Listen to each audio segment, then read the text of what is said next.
Yo, what's up guys, hope you guys are doing good. So today we are going to see what if Naruto fell in love with Shizune part 1. Hope you will enjoy this video, so before we start please like the video and subscribe to our channel and hit bell notification, it motivates me to upload more fanfics for my lovely audience. So let's get started. While the older man radiated patience and a content to simply take in everything around him as he was walking, the young boy walking alongside him had not yet learned the virtue, and made it painfully known to his companion. If his fidgeting around and pulling out portions of his own hair was any indication. "Are we there yet, Ero Senin?" asked a short 12-year-old blonde wearing an orange jumpsuit of all things. "Don't call me that, you little brat," replied the self-declared super pervert. "We'll be there soon enough. Like I told you 2 minutes ago." This did not placate the young blonde. "But Ero Senin, I'm hungry. I'm tired. I'm thirsty. I want to learn some awesome jutsus. I want to go on a date with Sakura-chan. I want to." "Enough," yelled Jiraiya, throwing his hands in the air. "I give up. You want something to do, Naruto." Naruto thought his prayers had been answered. Seeing how they weren't close to the next town yet, and Sakura-chan wasn't with them, that meant one thing. "Oh boy, are you going to teach me another awesome jutsu?" Jiraiya frowned at this. "Naruto, I'm already teaching you the Rasengan. That's a pretty darn awesome jutsu, even for me. In fact, why aren't you practicing that right now?" Naruto stuck his tongue out at Jiraiya and proceeded to blow raspberries. Upon stopping, he replied, "But we're walking, Ero Senin. I can't concentrate hard enough to focus the Rasengan and walk at the same time." Jiraiya facepalmed. Literally. If the brat couldn't even do that much, what was he supposed to do? Believing himself to be out of options, Jiraiya checked every pocket he had. Stupid pocket were full of kunai and shuriken, along with a couple scrolls, but nothing that would shut up the eternal headache that was his traveling companion. Until he got to the back pocket of his pants, where the culmination of years of research was in written form. Jiraiya inwardly was chuckling to himself. "Oh man, I should let him read this, it'll shut him up good." "Okay brat. No, I'm not going to teach you a new jutsu." Naruto's entire posture dropped down at this. "But do not be dismayed. For I have in my possession a marvelous and timeless piece of literature. Behold." Jiraiya took out the first book of the famed Ika Ika series. Naruto was not impressed. "What the heck is that, Ero Senin?" Jiraiya just grinned. "Read the first 2 chapters of this, brat. In fact, read them without once asking me if we're almost there yet. You do that, and I'll teach you a new jutsu, though it'll be after you learn the Rasengan, of course." "Got it." Jiraiya was praying this would work. Naruto was jumping and laughing in a field of flowers in his head. "Just read 2 chapters from a book. Cakewalk. Ero Senin better teach me something awesome." "Okay Ero Senin. You got it. But make sure that jutsu you teach me is really cool." Naruto said. "Okay kid, okay. But you gotta live up to the deal first. Here you go, and enjoy." He. Jiraiya said as he gave the book to Naruto. Naruto sighed. Books were so infinitely boring. But he would survive through this ordeal to learn a jutsu from the Ero Senin. Flipping the book open, he began to read the first page. Jiraiya, for all intents and purposes, was enjoying the serenity that was nature without Naruto's nagging voice. He closed his eyes, and the only sound that he could hear was the clacking his sandals made after every step. Jiraiya lost himself in a daydream of Tsunade's ripe breasts, and that unforgettable day when he struck gold and saw them without any stupid barriers in all their glory in that public onsen in Konoha. Of course, she eventually found him and beat him to within an inch of his life, but that wasn't the point. He chuckled to himself, remembering how she dragged Inoichi Yamanaka and demanded that he erase that image from his mind or face her wrath. Inoichi, in a perfectly rational desire to stay alive, complied with her demands, and escorted Jiraiya to the Anbu interrogation room. There, Jiraiya's quick thinking saved his oh-so-precious memory via bargaining. Jiraiya made a deal with Inoichi. Jiraiya would keep his memory, but Inoichi would also get to see what he saw. One Mindreading jutsu later, and the deal was sealed. Thank Kami that all men cannot resist the forbidden fruits that are Tsunade's breasts. Wait a second, it's still quiet. What? Jiraiya pulled himself out of the daydream as he realized it was still quiet. He looked down at Naruto, who was engrossed in the book. Jiraiya saw that Naruto was nearing the end of chapter 3, which was well above what the deal was. He. The kid's a natural pervert. I'm so proud. Oi Naruto. Naruto. Earth to Naruto. Naruto, I'm going to teach you AS class jutsu. Naruto stopped reading and looked up at that last part. Huh. Jiraiya was grinning like mad. Naruto, I said you only had to read up to chapter 2. I see that you're almost at 4. Like the book, eh? Naruto started turning a shade of red. No, I didn't like it. It's just, well. Jiraiya turned on his time to act like a mentor switch. Naruto, there's nothing wrong with liking it. Heck, you're right at that age where you should be curious. And I hope you are, you little brat. I don't know what I would do if my student was bent. Naruto had no idea what the hell he just said. Huh, what's bent? Jiraiya realized his blunder. How to explain this without destroying any innocence the kid might still have. Jiraiya of course forgot to take into account the fact that by letting Naruto read that book much of said innocence had already gone, poof. Well it's, playing for the other team. Yeah, playing for the other team. Jiraiya sagely nodded. This made Naruto even more confused. Playing for the other team? Are we playing a game? Jiraiya decided that subtlety wasn't going to work on Naruto. So he told it like it is. It means you like guys the same way you like your Sakura-chan, you stupid brat. The shade of red on Naruto's face was almost instantly replaced by a pale white color. What the heck is that? No, I like Sakura-chan. Not Sasuke. Oh my god, I'm going to be sick, Naruto said, pretending to vomit. Jiraiya chuckled as he hit Naruto in the back, going along with the vomit gesture. Well, I wouldn't hold it against you if you did. But nonetheless, it brings me great joy that you are a fellow partaker in the pleasure that is the female body. You like Sakura, right? Naruto nodded vigorously. So what is it you like about her? Naruto didn't even have to think. She's Sakura-chan. Jiraiya waited, and waited, and waited. As they continued on for the next minute, he realized that that was it. What the heck? He likes her because she's who she is. Granted, that's about as pure and genuine a love as love can get, but Jiraiya had a feeling that that's not exactly what Naruto meant. So you like her because of her name? That's kinda, I don't know, lame. Jiraiya deadpanned. Naruto was flabbergasted. Ero Sennin did not just defile the sacred love that he had for Sakura-chan. I don't like her because of her name. Although her name is really pretty too. Naruto trailed off, and mused for a bit. Then he derived some moral fiber from somewhere, and continued on. Sakura-chan is really pretty. She's really nice, and cares about everyone. Naruto was pleased with himself, and looked at Jiraiya with a smirk, daring the older man to beat that. Jiraiya went into the classic, I'm thinking, pose, and replied, from what I've seen with you and your interactions with your team, Naruto, forgive me if that's not exactly the impression I got. Jiraiya looked down at Naruto, who was shooting questions from his eyes. Your Sakura-chan is really pretty. Sure, but kiddo, did you see the forehead on her?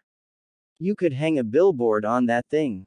Naruto was incensed, and about to blow a head gasket when Jiraiya continued on. Okay, that was a joke, sorry brat.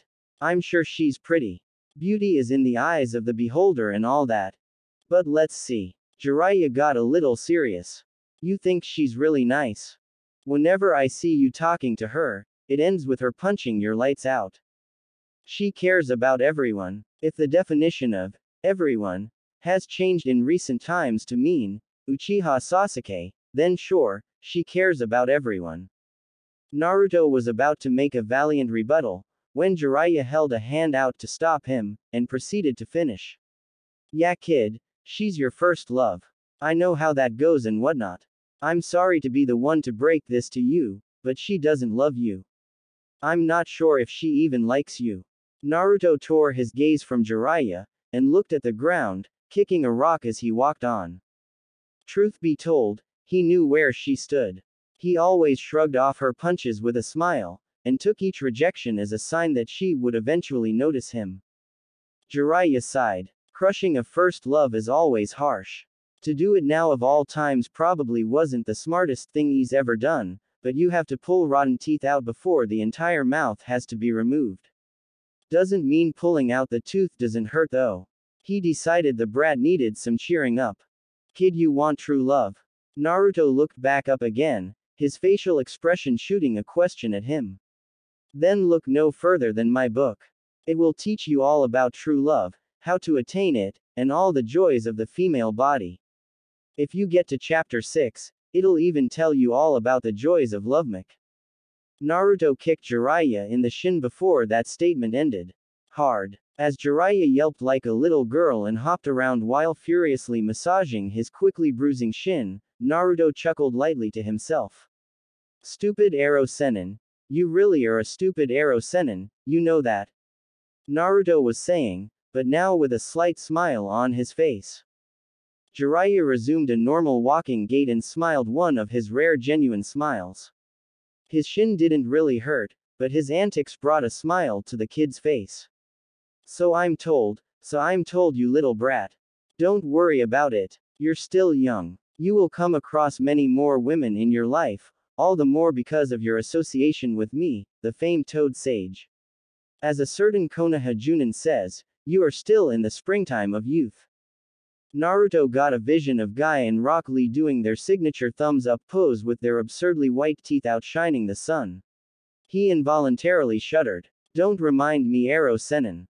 Jiraiya grinned. As he was about to reply, the town was finally visible to them on the horizon. Hey brat, we're almost in town.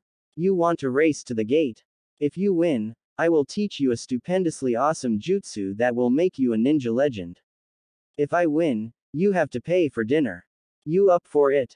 Naruto's response was to sprint off towards the village, yelling back, I'll see you in town, Arrow Sennin. Don't keep me waiting too long. I don't want to be old like you. Jiraiya stopped for a second, taking great offense at the verbal jab.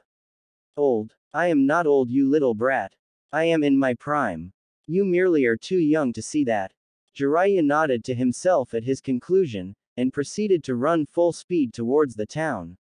He caught up to Naruto in no time, and passed by him. As much as I want to teach you that jutsu, I'm sorta broke, and need you to pay, so I have to win this race, Naruto. No hard feelings, okay?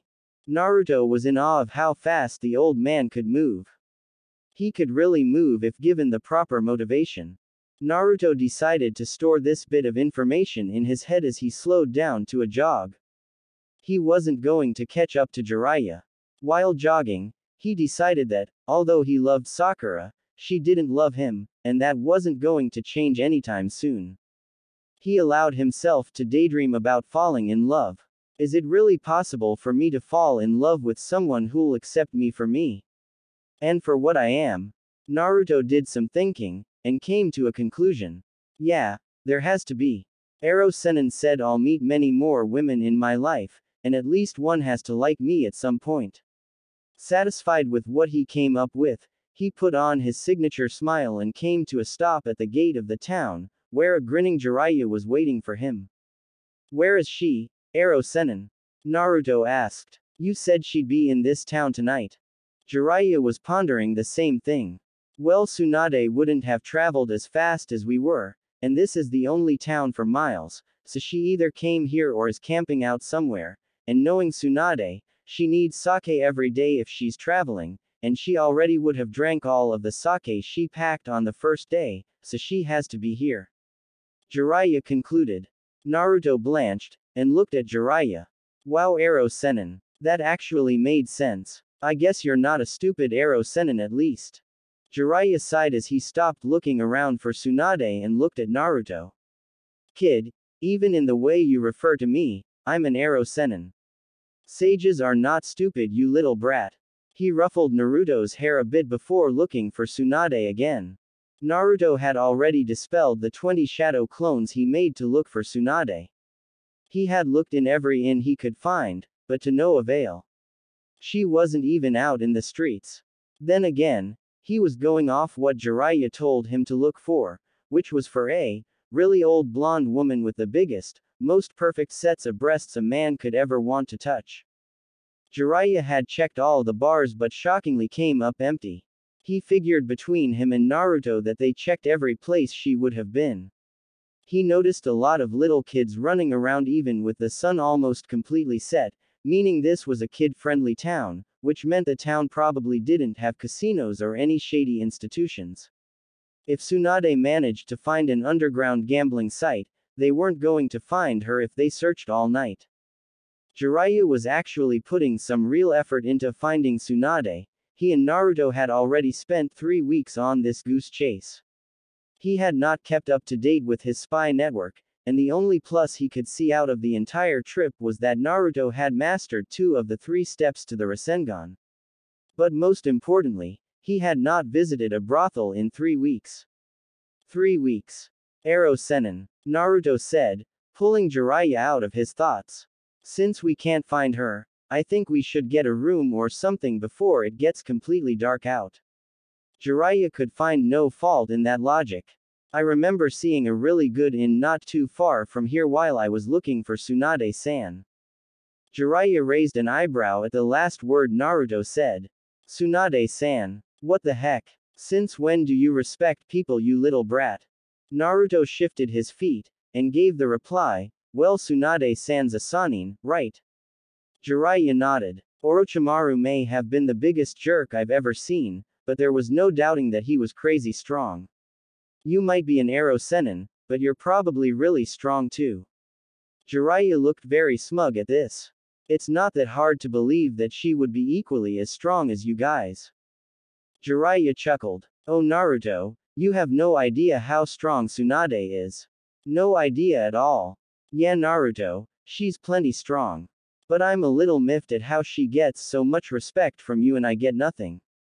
Tsunade gambles, has a drinking problem, anger management issues, is physically violent, is under a genjutsu to hide how she really looks, and won't allow herself to be found by us.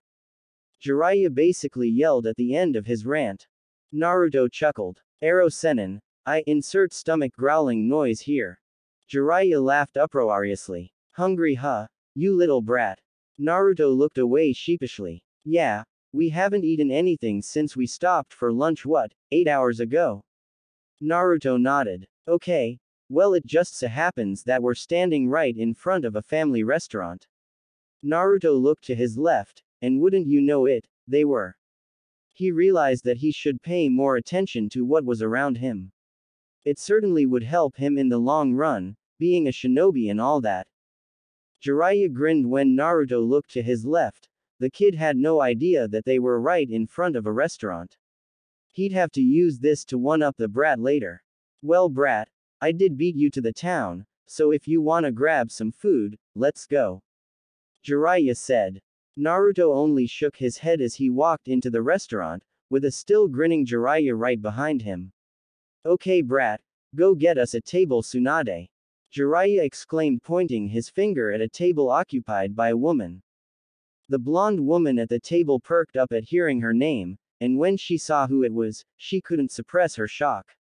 Jiraiya, what are you doing here? Naruto was flabbergasted. That was Tsunade. He thought all the Sannin were 50 years old. That blonde lady looked like she was still in her 20s for crying out loud. How is she a Sannin? Naruto decided to voice his thoughts. Ero Sennin, aren't the Sannin supposed to be 50 years old? Jiraiya looked at Naruto, a little confused. Yeah, so. Naruto then replied, well that lady over there doesn't look 50. Jiraiya laughed at this, and gave Naruto a mild noogie. I said she was under a genjutsu to hide her real appearance, remember? Naruto did a mental facepalm. Oh yeah. Jiraiya put his hand on Naruto's back. Come on kid, let's go over to Tsunade's table. Maybe you'll luck out and she'll pay dinner for us. Naruto snorted. Yeah, right. If she's anything like you, she'll make me pay for her too. Jiraiya and Naruto sat down across from Tsunade. A waiter quickly came by, gave the two a glass of water, and asked if they were ready to order. Jiraiya began to skim through the menu as Naruto asked what ramen flavors they had. The waiter looked contrite as he replied, "I'm sorry, but we do not have ramen on our menu." Naruto was in shock. Full-fledged shock. What kind of restaurant doesn't serve ramen? This broke the second of his three absolute laws of the universe, that all restaurants serve at least one flavor of ramen. Then again, his first law was that he would love Sakura-chan until the end of his days. He believed that the first law would be broken someday too. So basically in one day, his entire universe was turning inside out. "Oh Kami," Naruto groaned. "You don't serve ramen here. What am I supposed to eat?" "Huh." The waiter looked slightly miffed. "I am sorry that we don't serve ramen here, but please do take a look at our menu. There are several dishes that I am sure you will find to your liking." Naruto didn't think so, but he looked at the menu anyways. Sure enough, nothing jumped out at him. Shaking his head, he began to wonder what he was going to do for dinner. During the entire exchange, Tsunade was slightly grinning to herself. Kami. He looked exactly like Nawaki did. Same attitude too. Nawaki loved tonkatsu as much as this kid seems to love ramen. Maybe. Tsunade intervened on the waiter's behalf. "Waiter, one order of tonkatsu for the brat here." The waiter nodded, and Naruto just about exploded. "What? You can't order for me. I have to pay for my own meal. I'm going to get what I want. Waiter-san, 5 bowls of miso ramen please." The waiter by now was getting exasperated. "Once again, we don't serve ramen here. Please do try the tonkatsu. It is a dish that our restaurant does quite well, if I do say so myself." Naruto was about to send a retort when Jiraiya cut him off. "Naruto, ever wonder why you're so darn short?" Naruto nodded. "You only eat ramen, you little brat.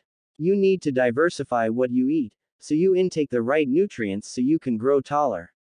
Healthier too for that matter. Now eat the tonkatsu. Geez, it won't kill you." Naruto leaned back into his seat, clearly unhappy with the whole mess. Jiraiya sighed. "I'll pay for your tonkatsu Naruto, so can you enjoy it now?" Naruto looked up, and he nodded vigorously. "Of course, you're still going to pay for my dinner. Waiter, 3 bottles of sake and 2 orders of curry rice for me." The waiter nodded, and left. Naruto stood up from his seat and loomed over Jiraiya, pointing his finger at him. "What the heck, Aro Senin? Are you trying to bleed me dry? I had no idea you ate so much, or I never would have accepted that stupid deal." Jiraiya put his right hand on Naruto's head, and forced him to sit down. "Geez brat, my meal costs less than 5 bowls of miso ramen, so what's got your panties in a knot?" Naruto looked away, mumbling about old perverts needing to get drunk to feel young again.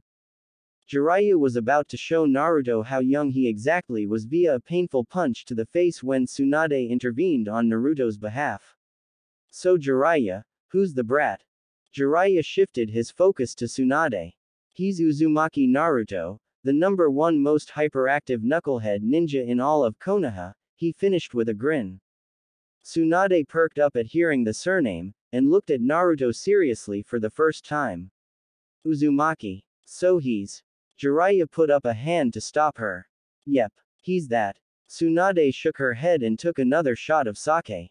That was only her second one, so she still had a ways to go yet before she'd start yelling and throwing chairs around.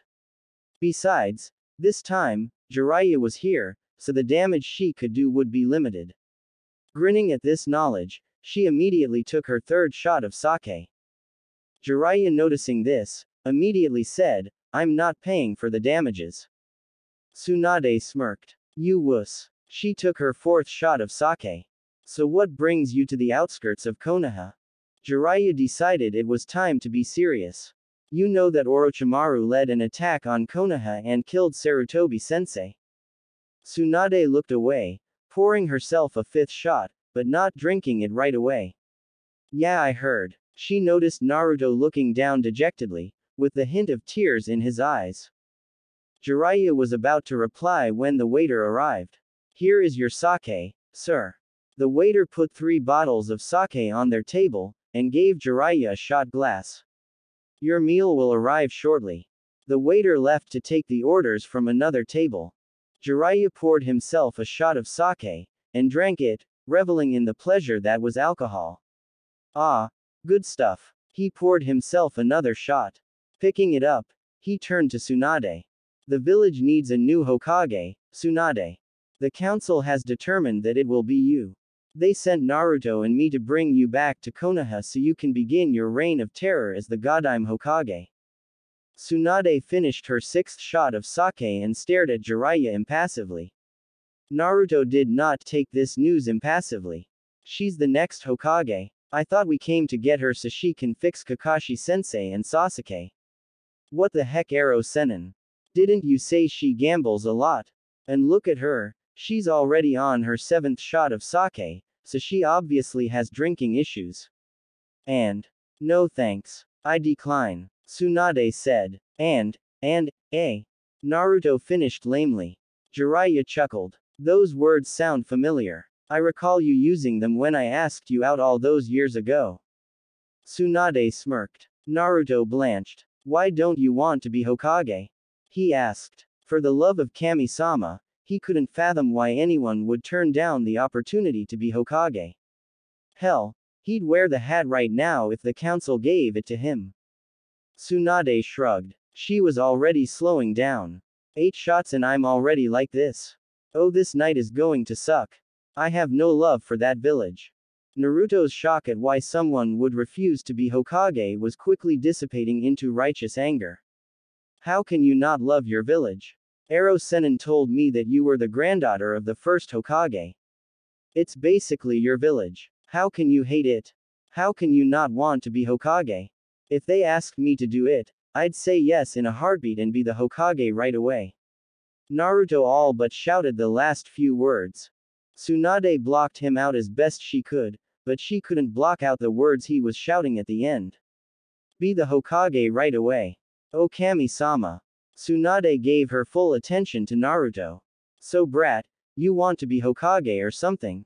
Naruto nodded and gave Tsunade his trademark smile. Yep, I'm going to be the greatest Hokage that ever lived.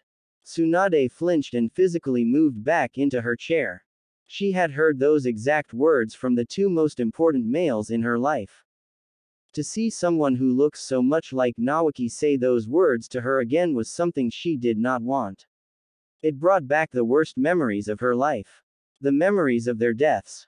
In Naoki's case, his bloodied body brought back to the morgue, barely recognizable. In Dan's case, her failing to save his life, even with all of her supposedly legendary medical jutsu. The memory of his blood on her hands was something she could never forget.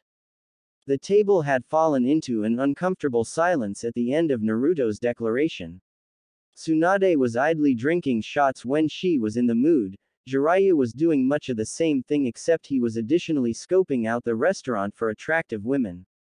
Naruto was lost in his own thoughts. The waiter came back with the food to break the table out of its reverie.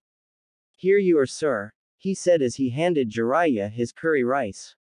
And here you are, he said as he handed Naruto his plate of tonkatsu. Jiraiya grinned over at Naruto. Well kid, thanks for the meal, as he greedily dug into his plate. Naruto tried a piece of his tonkatsu, and realized the thing tasted great. Not quite miso ramen level, but it might beat out shrimp ramen. He came to the conclusion that this tonkatsu was quite edible and delicious, and proceeded to tear through his meal at a lightning pace. Tsunade chuckled when she saw Naruto's reaction to the tonkatsu. So brat, taste any good? Naruto was stuffing his mouth with tonkatsu pieces, and consequently couldn't give a verbal reply. So he just nodded as he proceeded to choke himself to death with tonkatsu. Naruto wolfing down tonkatsu reminded Tsunade of when Naoki used to do the same thing. She loved her little brother dearly, and the memory brought a faint smile to her lips. Drinking does help recalling the good old days, after all. After about 5 minutes, Naruto was done with his dinner. He leaned back, very satisfied with the meal. He was nowhere near full, but he decided he'd order some more after he digested what he already ate. Jiraiya wasn't even done with his first plate, but he looked like he was savoring his meal rather than pretend to be in an eating contest. Tsunade was already getting a buzz, and was getting quite bored of just watching the two of them eat. She pulled out a deck of cards, and asked if Jiraiya wanted to play a hand. If she wins, Jiraiya lends her some capital for gambling purposes. If Jiraiya won, she'd listen to what he had to say before telling him, no. Jiraiya agreed, and Tsunade began to shuffle. It was then that a young girl with short black hair walked into the restaurant. She had on a black kimono, with a white undershirt. She would have looked perfectly plain had it not been for the small pig cradled in her arms. She looked around, and found the familiar blonde hair that her master had. Tsunade-sama. The veterinarian said that Taunton is perfectly fine, and that there's no need to worry about her leg, she yelled as she ran over to the table. Tsunade looked up during her shuffling. Oh Shizune, Taunton's okay then. Shizune slowed down as she approached the table. She noticed that there were two people sitting with her teacher. Upon closer inspection, she realized that the older man was none other than the Toad Sage, Jiraiya-sama, and she proceeded to introduce herself. Jiraiya-sama, it is a pleasure to meet you. Shizune said and bowed. Jiraiya stopped eating for a second to look up at Shizune. He recognized her as Dan's niece. She had grown up a lot since he saw her last 14 years ago. However, he thought she remained a part of the civilian population of the village. He was shocked to see her traveling with Tsunade. His train of thought next led him to his super pervert ways. He checked her out, and was sorely disappointed.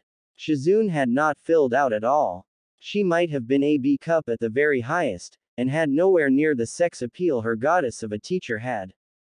Good evening, Shizune. Jiraiya replied. I had no idea that you left the village with Tsunade.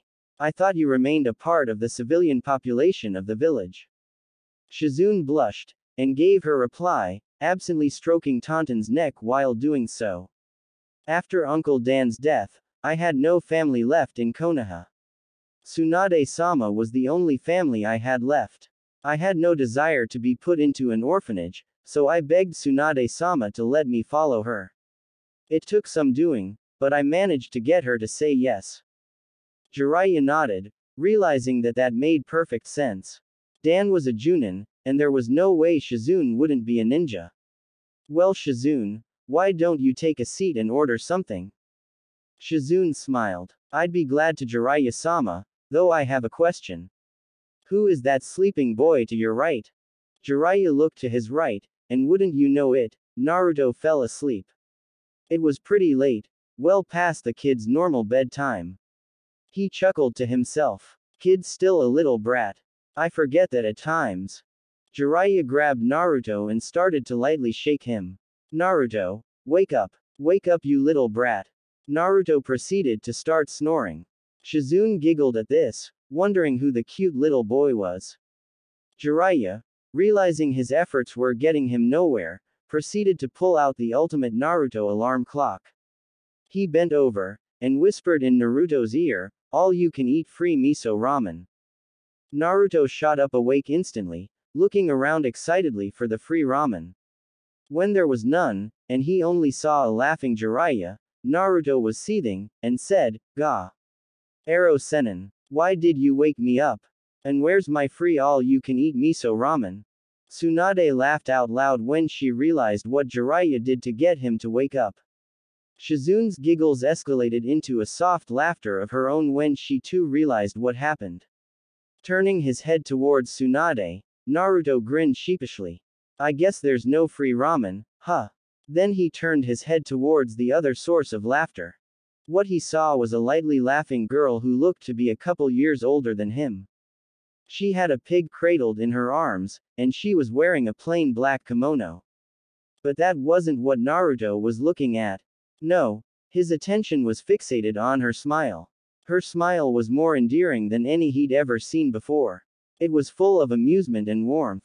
Just by looking at her smile, Naruto began to feel warm inside, and strangely enough, very happy. He couldn't describe what he was feeling. Never in his life had he seen anything so beautiful. Holy cow. Who is she? Naruto thought. Shizune stopped her laughing to introduce herself to the little boy. He looked like a deer caught in headlights. Must be because I'm holding a pig in my arms. Shizune mused. She kept her smile up and introduced herself to the little blonde. Hello there. My name's Shizune, and this little piglet here is Tauntaun. Say hi, Tauntaun. Tauntaun gave a little squeal as a hello. Shizune's smile got brighter after Tauntaun said, hi, to Naruto. Tauntaun was awfully shy, and for her to greet anyone without running away was a major accomplishment. Turning her smile to Naruto, she asked him, and what's your name? Naruto, transfixed by how darn pretty she looked, could only manage his name. Naruto, he said. Uzumaki. Naruto. Naruto-kun. Shizune said. Well, it's a pleasure to meet you, Naruto-kun. Naruto had gotten past the shock of seeing such a tender smile being aimed at him, and smiled brightly back at Shizune. It's nice to meet you too, Shizune-san. Naruto replied. Shizune chuckled, and looked a little peeved. Naruto-kun, no need to attach the san. You're making me feel old when you do that. Just call me Shizune.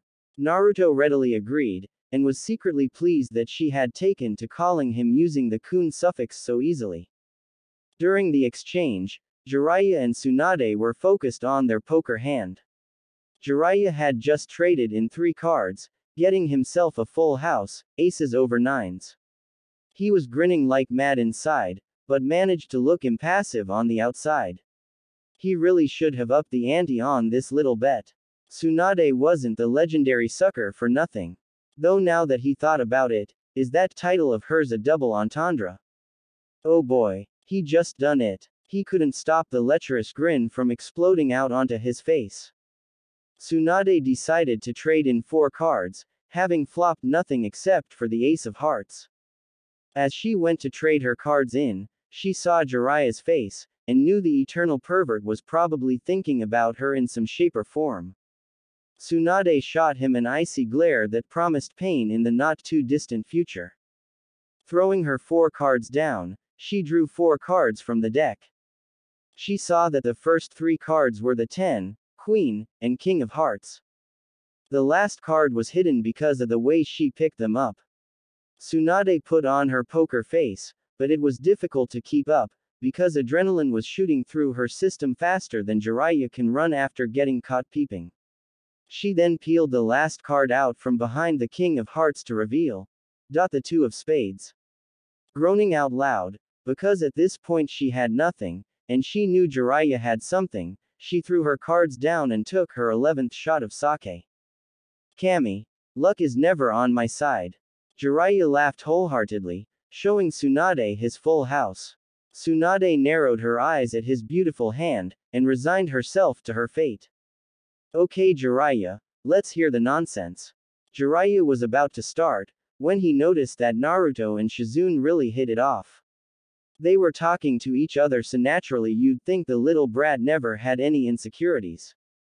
Being serious for a moment, as he knew that the conversation between their apprentices could go a long way in developing Naruto's social skills and confidence, Jiraiya motioned the waiter to bring him 2 more bottles of sake. Tsunade at some point went through his second bottle, bring her shot count up to 19. Yo Tsunade, what the council wanted me to tell you will actually take quite a while. Jiraiya said, making Tsunade groan in disgust. She decided she needed to be half sober for this, so she went through a quick set of hand signs, and performed a medical jutsu on her abdomen. When Jiraiya asked her a question through a raised eyebrow, she told him, I think I only want to hear this once, so I purged my system of some of the alcohol. She grinned. If it weren't for this jutsu, I'd have died of alcohol poisoning so long ago. Ha! Tsunade finished inordinately proud of herself. Jiraiya only shook his head at his former teammate as he got up and sat down at a table a couple tables away from Naruto and Shizune. The two didn't even notice Jiraiya leaving, they were too engrossed in their own conversation. When Tsunade raised her eyebrow, Jiraiya just motioned for her to sit down at his table. When she did, he whispered to her, "Some of this information is sensitive. It involves Naruto to an extent. Shizune, who I assume is a leaf ninja," Tsunade nodded, "isn't a Junin, so she isn't allowed to hear a rank secrets." Right on cue, the sake arrived, and Tsunade took her 20th shot of the night. Ah, feels only like shot number 3. Jiraiya could only chuckle as he began to tell the message that the council wanted him to give to Tsunade. In the back of his mind, he hoped that Shizune would help Naruto break out of his shell. Wow, Naruto-kun. To have to fight against an A-rank Nukenin from Kurigakure on your first sea mission is very impressive.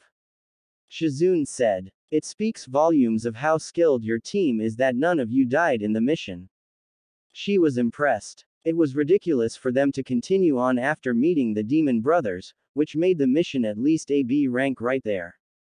To have to fight Zabuza and his protege not too soon after made it a borderline a rank mission, which not even a team of seasoned Chunin are sent on.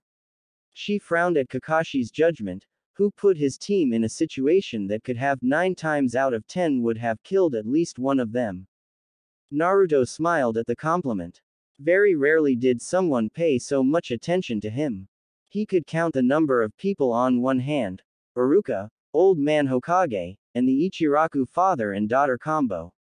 Out of those 4, Ayame was the only girl, and she was always busy making his ramen when he came by for a meal, so she really didn't get to talk to him as much as the other 3.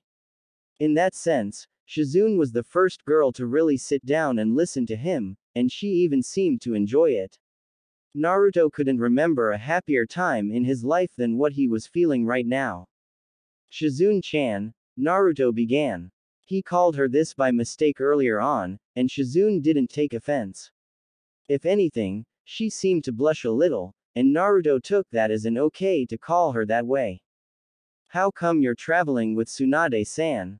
An innocent enough question. But to answer the question, she had to remember the worst memory of her life, when the last family member she had fell in combat. Shizune faltered, but put on a grin nonetheless. She noticed that Naruto was very hesitant to ask her anything in the beginning of their conversation. She had managed to get him to be more talkative, and she didn't want to deny him an answer, which she believed would have made him be quiet for good. She didn't want that. She could see the same pain in her eyes that she saw in her own eyes so many years ago. Steeling herself, she began to answer his question. Naruto-kun, you learned about the Third Great Shinobi War in the academy, right? Naruto nodded. He didn't remember much about it. More correctly, he didn't remember paying attention to Iruka while he was lecturing the class about it. But he did remember what the Yondaime did during the war. Naruto hero worshipped the greatest of the Hokages, after all.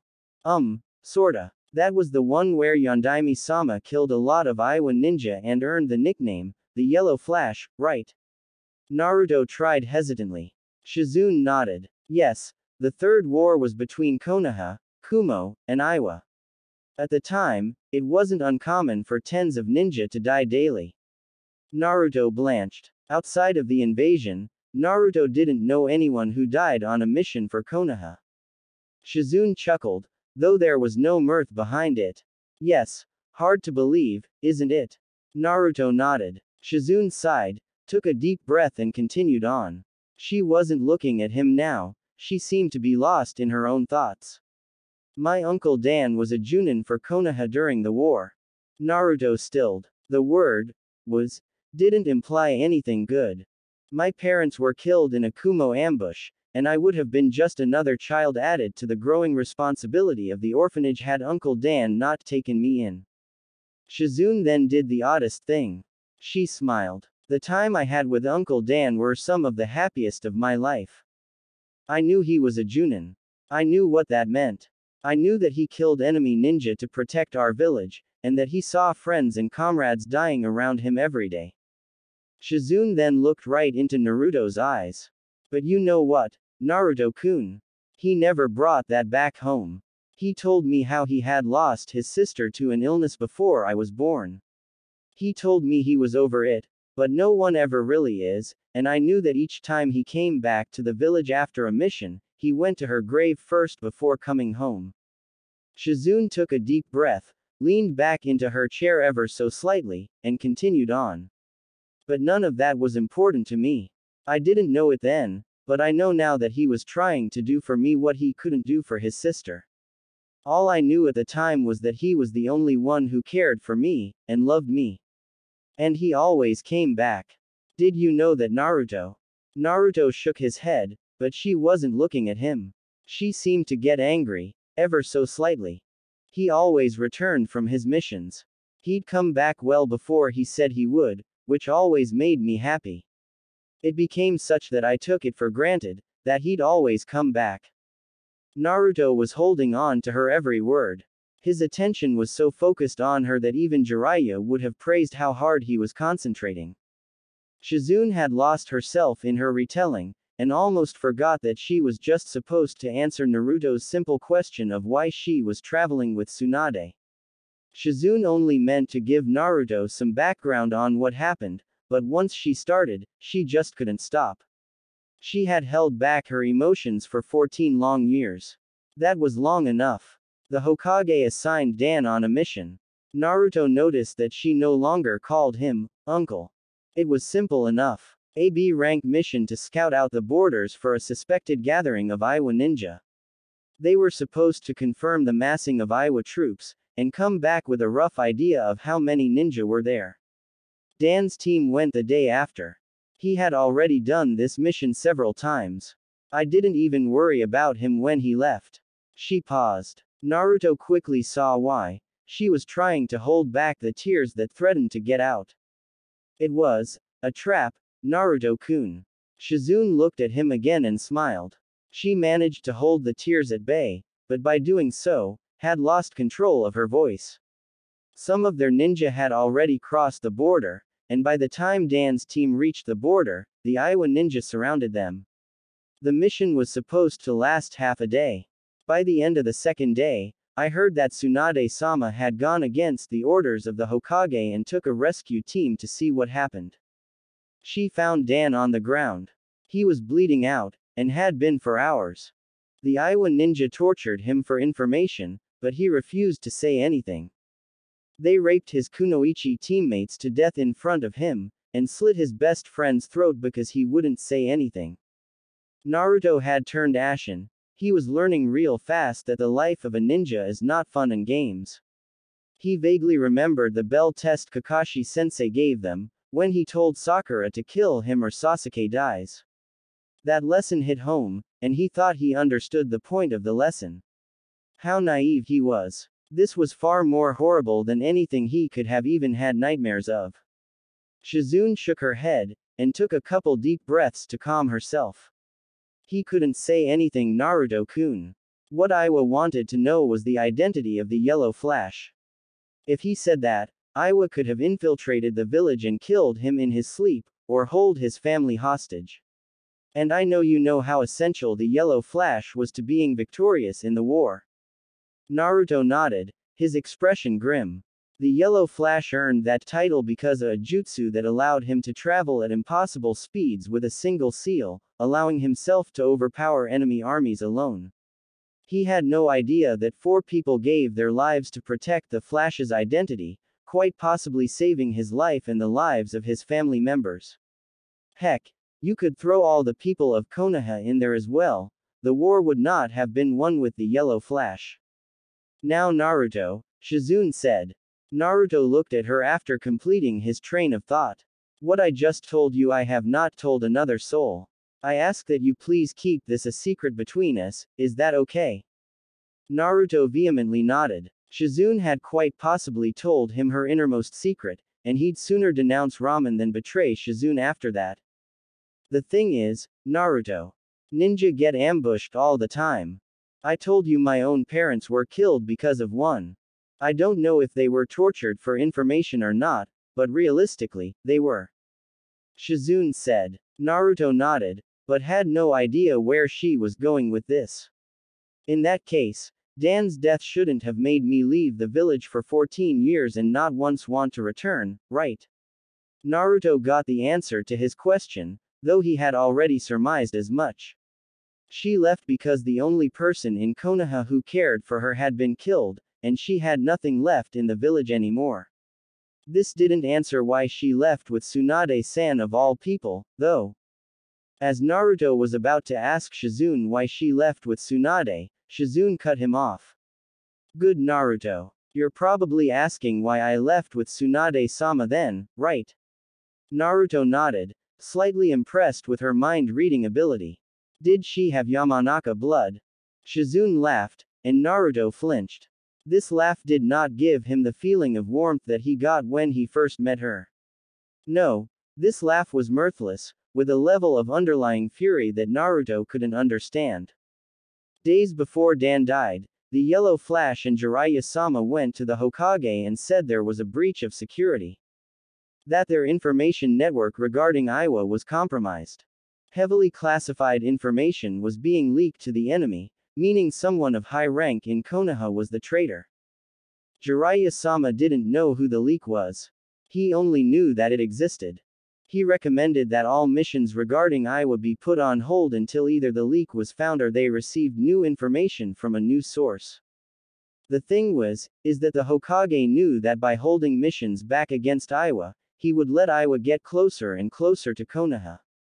And there was no telling how long it would take Jiraiya-sama to earth out the leak. Finding a new source of information on an enemy nation is hard enough, let alone having to find one that's reliable. Given an impossible situation, the Hokage did something that I will never forgive him for. Naruto's eyes widened. He waited for her to continue, but Shizune was shaking. She wasn't scared or sad or anything like that. No, she was shaking because she was having trouble containing her fury. Shizune-chan, Naruto said. Shizune looked at Naruto and calmed down for a second. Then Naruto asked her what the old man did, which brought back her shaking with renewed vigor. The Hokage decided to send a team out to the Iwa border, to give off the illusion that we were still ignorant of their plans, in an attempt to lure the spy out. Naruto closed his eyes. He knew what that meant. The plan worked, Naruto-kun. It worked. The Iwa spy, extremely relieved that he hadn't been found out about yet, proceeded to do his normal duties. But by that time, Jiraiya-sama had narrowed down the number of potential leaks to 10. 8 Anbu, the Yellow Flash, and Jiraiya-sama each followed one of the potential leaks around. The one Jiraiya-sama followed happened to be the leak, and he was dealt with accordingly. A major victory for the village. Shizune spat out. Naruto realized what the old man had done to Shizune. He had sent her uncle on a true suicide mission. He sent them knowing of the dangers they were going to face. He sent her uncle on a mission knowing that he wouldn't come back alive. The 4 deaths probably saved more lives in the long run, but how can you explain that to the survivors of the dead? Shizune was nearing the end of her answer. Well, there you have it, Naruto-kun. I'm sorry I dragged the answer out so long. I didn't mean to, but once I started to talk about it, I couldn't stop. I'm sorry for telling you all that. Shizune couldn't stop one tear from falling. Naruto saw the tear fall. It's okay, Shizune-chan. He put on his trademark smile, which got a small grin from her. I'm actually really touched that you told me all that. It means you really trust me and stuff, right? Shizune chuckled, and nodded. How had this little boy wormed into her heart so quickly? She found it easier to talk to him than anybody she had met before, even Tsunade-sama. It had to be the combination attack of his smile and his eyes. The cheeky smile that he wears to mask what he really feels. Who did he think he was fooling?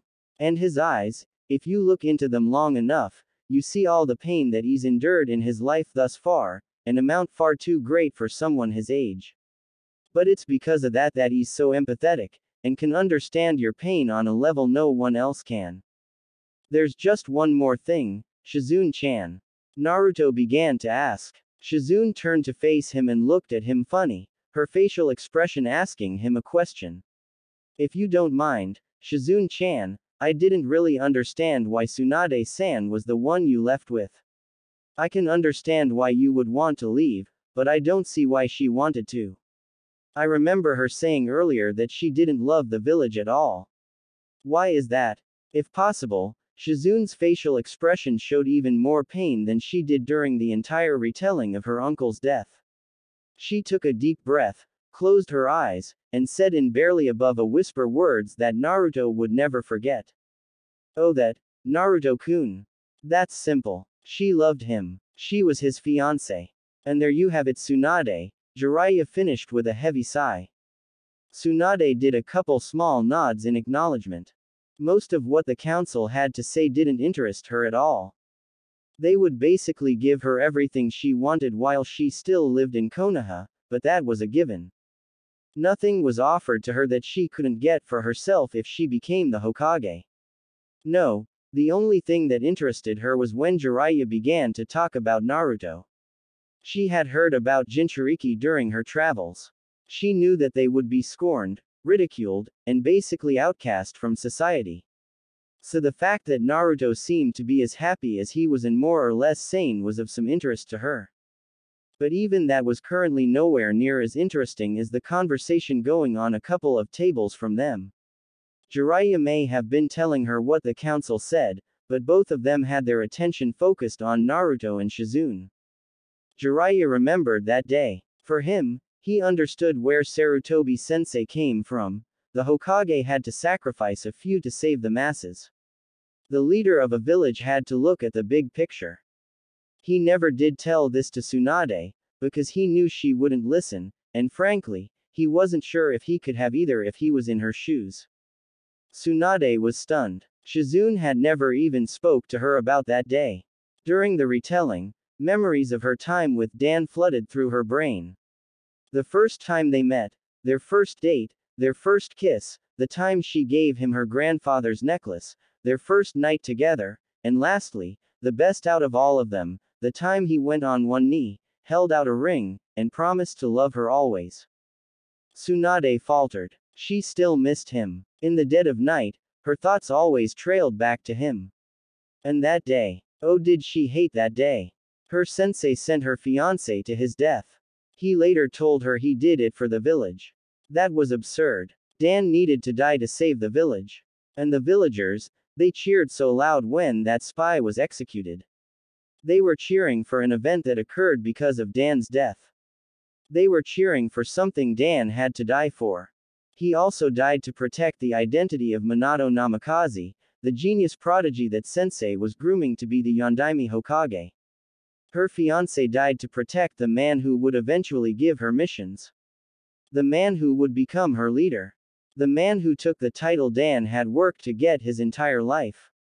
No, she wouldn't do that. To do anything of the sort would be an insult to Dan's memory, and more importantly, of their relationship. To her, Sarutobi-sensei and the entire village had essentially betrayed her. She couldn't live in Konoha any longer. She had found Shizune waiting for Dan at his house. He had mentioned Shizune to her in passing. The expression Shizune made when she told the little girl that her uncle wasn't coming back this time was something she would never forget. She managed to convince Shizune to follow her, after promising the little girl that she would never leave her. Both of them left Konoha 1 year before the Second War ended, and they hadn't gone back since. While sorting through her memories, Tsunade noticed Naruto walking over to her table. Ero Senin, I'm really tired. Shizune-chan's really tired too. Can we leave now? Jiraiya noticed that Naruto was indeed tired, as he was barely stifling yawns, and his eyes were drooping. Then he looked at Shizune. She looked emotionally spent. Her eyes were puffy from the few tears she couldn't hold back, and her posture could have represented exhaustion on a motivational poster. Deciding that everyone could benefit from some sleep, he himself had taken far more shots of sake than he was used to. Keeping up with Tsunade was so difficult. Jiraiya gathered Naruto and Shizune and hand-signaled Tsunade to follow him to the nearest inn. Sadly enough, Tsunade was more sober than Jiraiya at the moment due to the jutsu that she developed, which she told earlier she had affectionately dubbed, 20 shots of sake can't get me drunk, jutsu. The group of 4 entered the inn. Jiraiya asked for 2 rooms, and the innkeeper summoned 2 keys from what seemed to be thin air. Was he a seal master? The foursome walked to their room silently, each having their own reasons for staying quiet. When they got to the rooms, Jiraiya posed them all a question. I wonder, he began. Who should I room with? Naruto looked a question at Jiraiya, completely confused at what Jiraiya was saying and way too tired to give a damn. Tsunade however noticed where Jiraiya aimed to go with his train of thought. She closed her eyes and began to draw chakra to her fist. Jiraiya promptly answered Naruto. No offense Naruto, but I've been rooming with you for the past month or so. It's getting a little old, right? Naruto nodded, not necessarily in agreement. He just wanted the conversation over and his body parallel to the floor, supported by a bed. Jiraiya continued on, pleased with Naruto's answer. Then that leaves us no choice.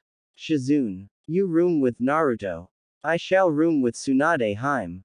Jiraiya was grinning at the sheer brilliance of his plan.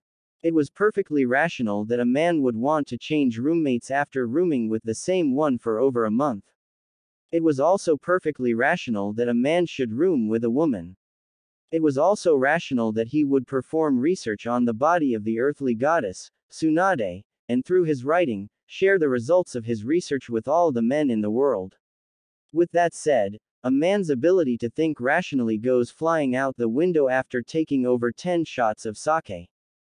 Tsunade let him know how she felt about his proposition through a chakra-powered fist that sent the super pervert 30 feet down the hallway. In the afterswing, she caught one of the 2 keys that Jiraiya dropped. All this with her eyes closed. Shizune! Tsunade yelled. Shizune got out of her reverie. Hi, Tsunade-sama. Tsunade opened the door to their room. Get in here. Tsunade entered the room, and Shizune followed. Naruto had dozed off during the exchange, and opened his eyes only after he heard a thud from pretty far away. He saw Jiraiya sprawled on the floor, and didn't see Tsunade or Shizune. Having no idea what the heck just happened, he walked over to Jiraiya. When he got there, Naruto realized Jiraiya had taken a beating. His entire face was bruising rapidly, and his body seemed to be twitching. Naruto however was a little confused after giving Jiraiya's face a second look. Why the heck was Ero Sennin smiling? Hearing a low murmur from Jiraiya, Naruto bent down, and heard, perfection, round and firm, succulent. Naruto had heard enough. He more or less had an idea of what happened. Stupid Ero Sennin probably tried to take a peek at Tsunade-san's breasts, and partly succeed, upon which Tsunade beat the hell out of him. Baka Ero Sennin, muttered Naruto. He took the room key that Jiraiya had managed to hold onto, went into the room, found the bed, collapsed on it, and went to sleep without changing. What a day. It was the dead of night. Shizune had been sleeping for a couple hours, and she would undoubtedly need many more after what happened. Tsunade's thoughts of Dan were much more vivid tonight. Try as she might, she couldn't get him out of her thoughts to think about other things, let alone sleep. She didn't bring any sake from the restaurant, so she couldn't drink herself to sleep tonight as well. When the memory of his proposal came up again, she couldn't stop a few tears from shedding. She was glad that her love for him was this strong after all these years, but that only meant it hurt that much more. There was nothing she could do to have him back in her life. Wait a minute. Her thoughts then went to her meeting with Orochimaru earlier in the day. Flashback. Tsunade and Shizune were walking by a castle when the sun went out. Tsunade turned her head towards the sun to see what was impeding the sunlight. Her eyes flared in surprise. It was the last person she had expected to meet. Orochimaru. Orochimaru and some goofy-looking kid wearing glasses with a gray ponytail jumped down from the castle. They landed about 5 feet from them. Orochimaru looked at Tsunade and smiled. Tsunade narrowed her eyes in response. That smile of his meant nothing good. The glasses kid just stood behind to the right of Orochimaru, and Shizune looked at Orochimaru's arms, wondering what on earth could have done that. The silence lasted for another minute before Orochimaru broke it. Tsunade, it has been so long. You haven't aged a day, I see. Perhaps you have succeeded where I am still trying and developed an immortality jutsu. If so, you must tell me all about it, Orochimaru finished, turning his smile into a knowing smirk. Tsunade chuckled as she slowly blinked and turned her face away from his. When she opened her eyes, she was staring at a lone cloud lazying by through the sky.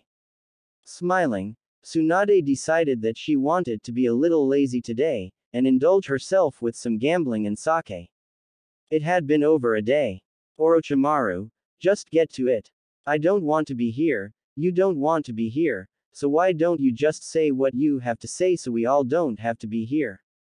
Orochimaru agreed. There were other things that needed his attention at the moment as well. Tsunade. I paid Sarutobi-sensei a little visit not too long ago. Tsunade opened her eyes a little bit in surprise. Orochimaru then broke out into the most genuine smile he had in him. Let us just say that I am still here, ku. Tsunade understood the implication. Orochimaru had killed Sarutobi-sensei. My victory was not without injury, Tsunade, Orochimaru continued on. Sarutobi-sensei invoked Shiki Fujin, in a desperate attempt to kill me. He however could not finish the task, and sealed only my arms.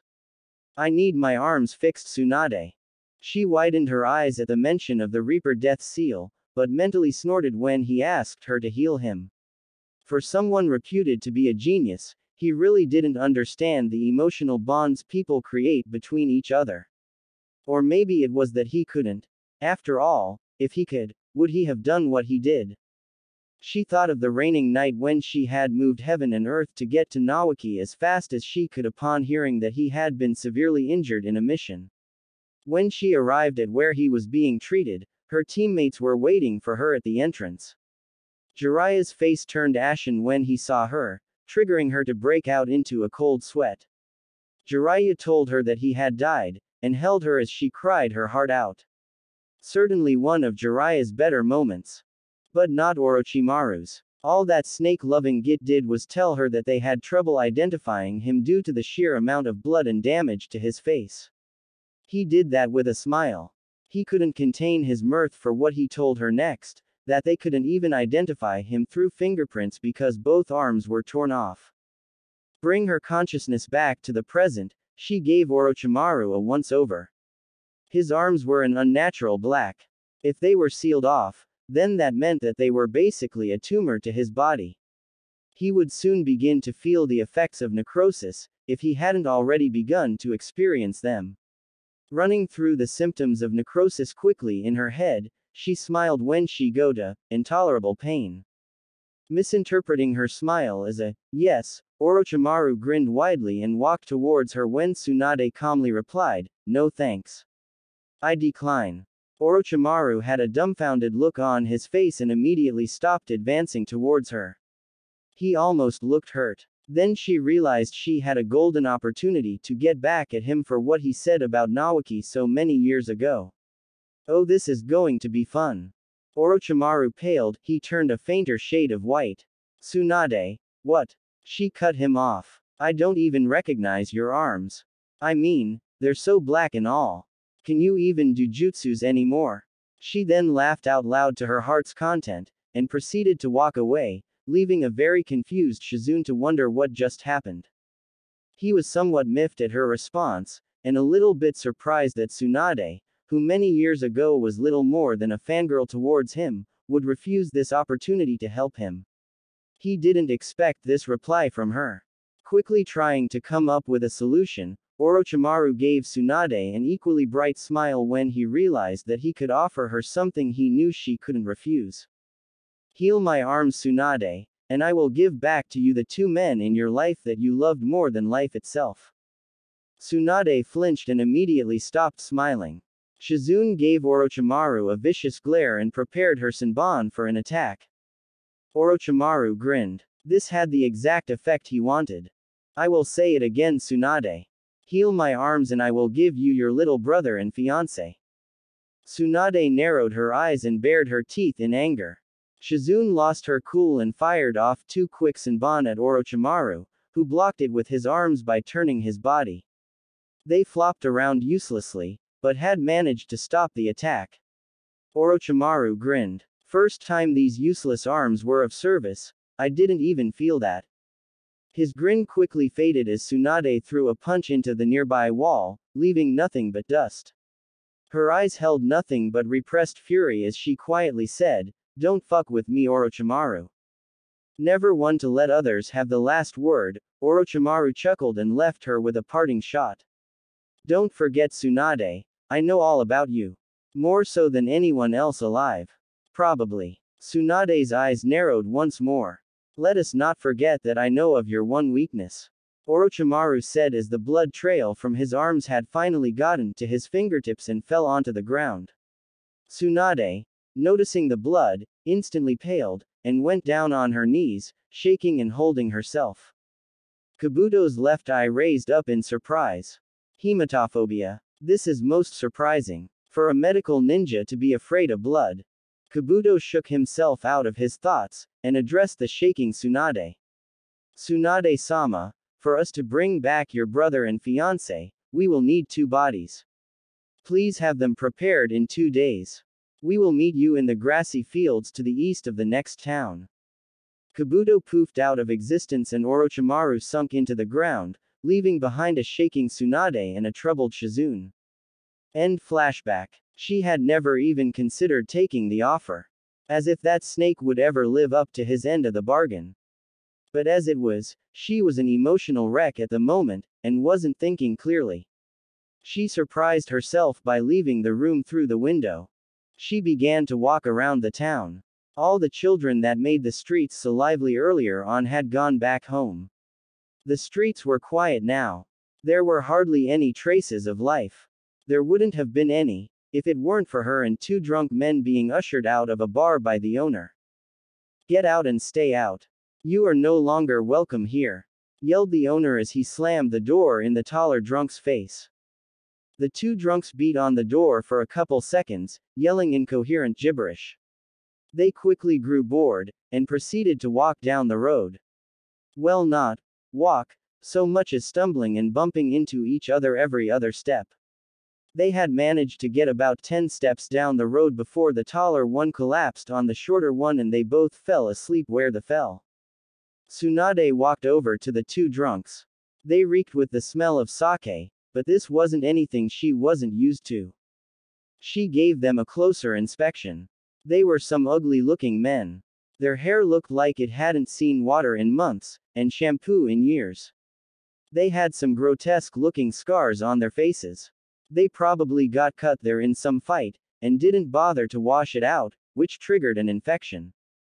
Both men were seriously overweight, and wore little more than rags as clothes. Tsunade did not find the view pleasing. Even Jiraiya's better looking than these 2 worthless drunks. Then it hit her. 2 drunks. 2 sorry excuses of human beings who probably went from town to town, stopping at local bars, ordered a ton of food and sake, got roaring drunk, and had the owners kick them out to avoid having to pay. She played her meeting with Orochimaru back in her head. Her thoughts then raced through all the memories she had of Dan and Naoki. She could do it. She could have them back in her life. The only cost would be these 2 drunks, which no one would miss. Tsunade stared at the drunks for a good 10 minutes. In that time, the taller drunk had started to drool, and it ran down his face and into the shorter drunk's open mouth. Gross, thought Tsunade as she waged a war with herself on what she should do. Another 10 minutes later, Tsunade's face suddenly went blank. The war had been won. She silently drew a kunai, and began to walk toward the 2 drunks. Tsunade-sama, what are you doing? Said a feminine voice. Tsunade flinched, and looked to her right, in the direction of the inn. There stood a girl wearing a dark kimono and a white undershirt. Shizune. Tsunade quietly put her kunai away. I was going to break in, and steal some sake.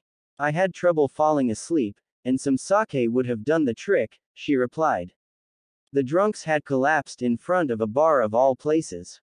Oh well. It made for a perfectly plausible story. Shizune nodded, which Tsunade noticed. Even in the dark, her eyesight was superb. Tsunade-sama, you know breaking into a bar is illegal, she began. If you wanted some sake, you know that I have an emergency stash of sake for dire situations. Tsunade was genuinely confused. But I thought I went through that stash the second day we left grass country. Shizune smiled. This time, Tsunade did not notice. Oh that's not the emergency stash. That's the, I know you didn't pack enough sake and you're going to cry about it later, stash. The real emergency stash is something you are ignorant of, so that it is used in truly desperate times, she finished as her smile turned into a grin. Tsunade took a deep breath and lowered her shoulders in relief. How like Shizune, to prepare so well. She knows me better than anyone. Okay, I won't break into the bar. Tsunade said. Shizune nodded, and proceeded to head back to the inn. She stopped when she realized that Tsunade wasn't following her. Turning around, it looked like Tsunade was checking the drunks to make sure they wouldn't die of alcohol poisoning in the night. Shizune waited for Tsunade to finish, but Tsunade said, Shizune, you head back first to the inn. I'll be there shortly. I promise, she added as an afterthought. Shizune stood still for a couple of seconds, before slowly making her way to the inn. She wasn't even on her fifth step when she quietly said, they won't come back. Whatever he does, it won't be them. She then began to walk back to the inn without looking back. Tsunade closed her eyes. She had just finished her ethanol cleansing jutsu on the shorter drunk, so the two idiots should be perfectly normal by daylight. Whether they'd be happy about that, who knows? She got up and tried to go back to the inn. She tried, in the sense that she got up and faced the inn, but she did not take a single step towards it. She stood completely still for a couple seconds before turning her head at the two drunks again, giving them a really hard look. The sunlight peeked through the windows and landed on Naruto's face. Going to sleep a little later didn't seem to do him much damage. He woke up feeling every bit as energetic as he normally did. If there was anything he was proud of, it was his stamina. He looked around for Jiraiya, but couldn't find him. When he looked around in the room, he realized that he had left Jiraiya outside in the hallway. Oops. He washed his face, brushed his teeth, made himself look presentable, and left the room. To his surprise, Jiraiya wasn't where Naruto had left him last night. He then went down to the entrance of the inn, where Jiraiya was waiting for him at a table. Naruto walked over to him, and to his utter delight, Jiraiya had a warm bowl of miso ramen. Naruto was salivating, and could only form the words, miso, ramen, me, want, before he took a breath, and smelled the ramen. That was the breaking point. He could wait no longer. He all but dive-bombed into the noodles, barely picking up the chopsticks before tearing into the ramen with a frenzy. Jiraiya chuckled as Naruto began to choke from trying to eat too much at once. He hit Naruto a couple times on the back, as he told him to slow down. Naruto growled in response, but did slow down a bit. Jiraiya procured a cup of water from seemingly nowhere, and gave it to Naruto, who took it eagerly. In less than 3 minutes, the bowl was completely empty. You could have washed the bowl 10 times, and it wouldn't look as clean as it did right then. Naruto burped, and let out a satisfied sigh. Ero Sennin, you are awesome. How did you know I wanted to eat ramen for breakfast? Jiraiya shook his head. Kid, that's all you want to eat for any meal. Naruto grinned sheepishly. Oh yeah. Jiraiya then looked over in the direction Naruto came from, and said, Tsunade and Shizune haven't come out yet. I wonder why. This train of thought went down the gutter fast. Jiraiya started to grin lecherously as he prodded Naruto and whispered in his ear, Hey kid. What do you think they're up to? Naruto didn't understand what was going on. Sleeping. Why? Jiraiya let out an exasperated sound and whispered again in Naruto's ear, You know what I think? I think they're doing the nasty. I think they're doing it. Naruto started to turn a shade of red as Jiraiya got to thinking. I should be doing research. What the heck am I still doing here? Jiraiya proceeded to leave quickly, but Naruto grabbed his arm and said, "Oh no, you don't, you Ero Sennin. You're not going to do your research on Shizune-chan." Jiraiya was about to protest, but realized the kid had a point. Shizune was way too flat-chested and underdeveloped for his tastes. Tsunade walking down the forbidden path would only be glorious and deserving of him to perform research on if her partner was as equally well endowed as she was. If not, it would be a travesty. And odds are they were just sleeping anyways. Jiraiya sat down at their table and asked Naruto a question. So brat, while we wait for Tsunade and your Shizune-chan to come down, there anything you want to do? Naruto growled at being made fun of, but there in fact was something that he wanted to do. And this was as good a time as any to ask for it.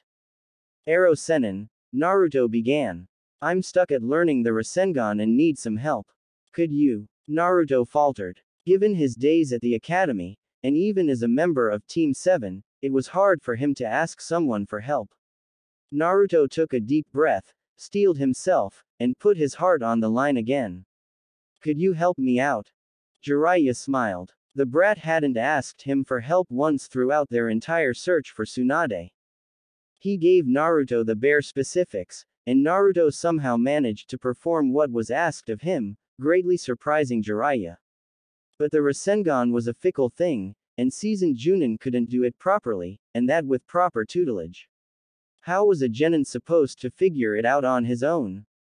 Then he realized that Naruto had taken a big step in asking him for help, and further realized that Naruto had trusted him enough to ask. Thanks kid, I won't let you down. Jiraiya stood up with a yawn, clearly bored with it all. Yeah, sure brat, it's not like I have anything to do anyways. Come on, let's go work on it somewhere private. Jiraiya led the way out of the inn. Naruto followed him quietly without uttering a word. No one saw the huge smile on his face. I just don't get it, Ero Sennin. Naruto exclaimed as he fell on his butt, exhausted. He had been at it for over 2 hours, and no luck. He just couldn't get the third step down. Jiraiya just stared at Naruto. The kid did get it. He hadn't had this much success in training anyone with the Rasengan since, well, ever. He tried to teach Kakashi, the Yondaime's student, but that ended up disastrously. In fact, in his frustration, Kakashi gave an all-out effort in creating the Rasengan, only to come up with a ball of lightning that sounded like 1,000 birds chirping. Kakashi later found out that the thing he made was an extremely effective assassination jutsu, but it required much more chakra than the Rasengan. Jiraiya just told him, if it works for you, great. Now here he was with Kakashi's student. The kid had progressed further than Kakashi ever had. He understood the concept of swirling the chakra in different directions without having each flow of chakra be impeded by another flow going in a different direction. He had managed to concentrate so hard that he burned a hole in his hand, which made the chakra flow faster, which added power to the technique. What Naruto could form was the Rasengan. He just had to do the third step, which was to cover what he could already form with a thin yet strong layer of chakra that prevented the swirling chakra from escaping out, maximizing the damage inflicted at one spot. Naruto at the moment looked extremely upset with himself. He looked like he was ready to give up. Jiraiya decided it was time to be a little serious and let Naruto know just how close he was. Naruto, Jiraiya said, which made Naruto lift his head up and look at Jiraiya. You have no idea at all, at how much progress you've made so far. Naruto looked at Jiraiya dumbly, and began to protest. But Ero Sennin, I can't do the third step. It's so hard. It takes every bit of control I have to even form it up to the second step, and that's with a Kage Bunshin. Jiraiya chuckled, and decided to let Naruto know the history of him trying to teach the Rasengan. Kid, I've tried to teach the Rasengan to several ninja in the past. They were all top-notch ninja who had outstanding records as members of Anbu. None of them got up to where you are right now. You have come the farthest out of anyone I have tried to teach. Naruto went still for a moment, before breaking into a ear-splitting grin. You really mean that, Ero Sennin? You're not trying to pull a fast one on me, are you? Are you? Naruto was jumping up and down, his previous exhaustion completely forgotten. Jiraiya laughed out loud in a manner similar to a fat dude who climbs down chimneys and gives free presents near the end of each year. I kid you not, Naruto. It's the truth. Naruto started jumping around faster, ridiculously pleased with himself. Jiraiya began talking again. But, I did say that the third step was the hardest part. Naruto stopped his jumping, and mumbled something about ruining his moment. The third step isn't the hardest part conceptually. It's in fact, the easiest to understand.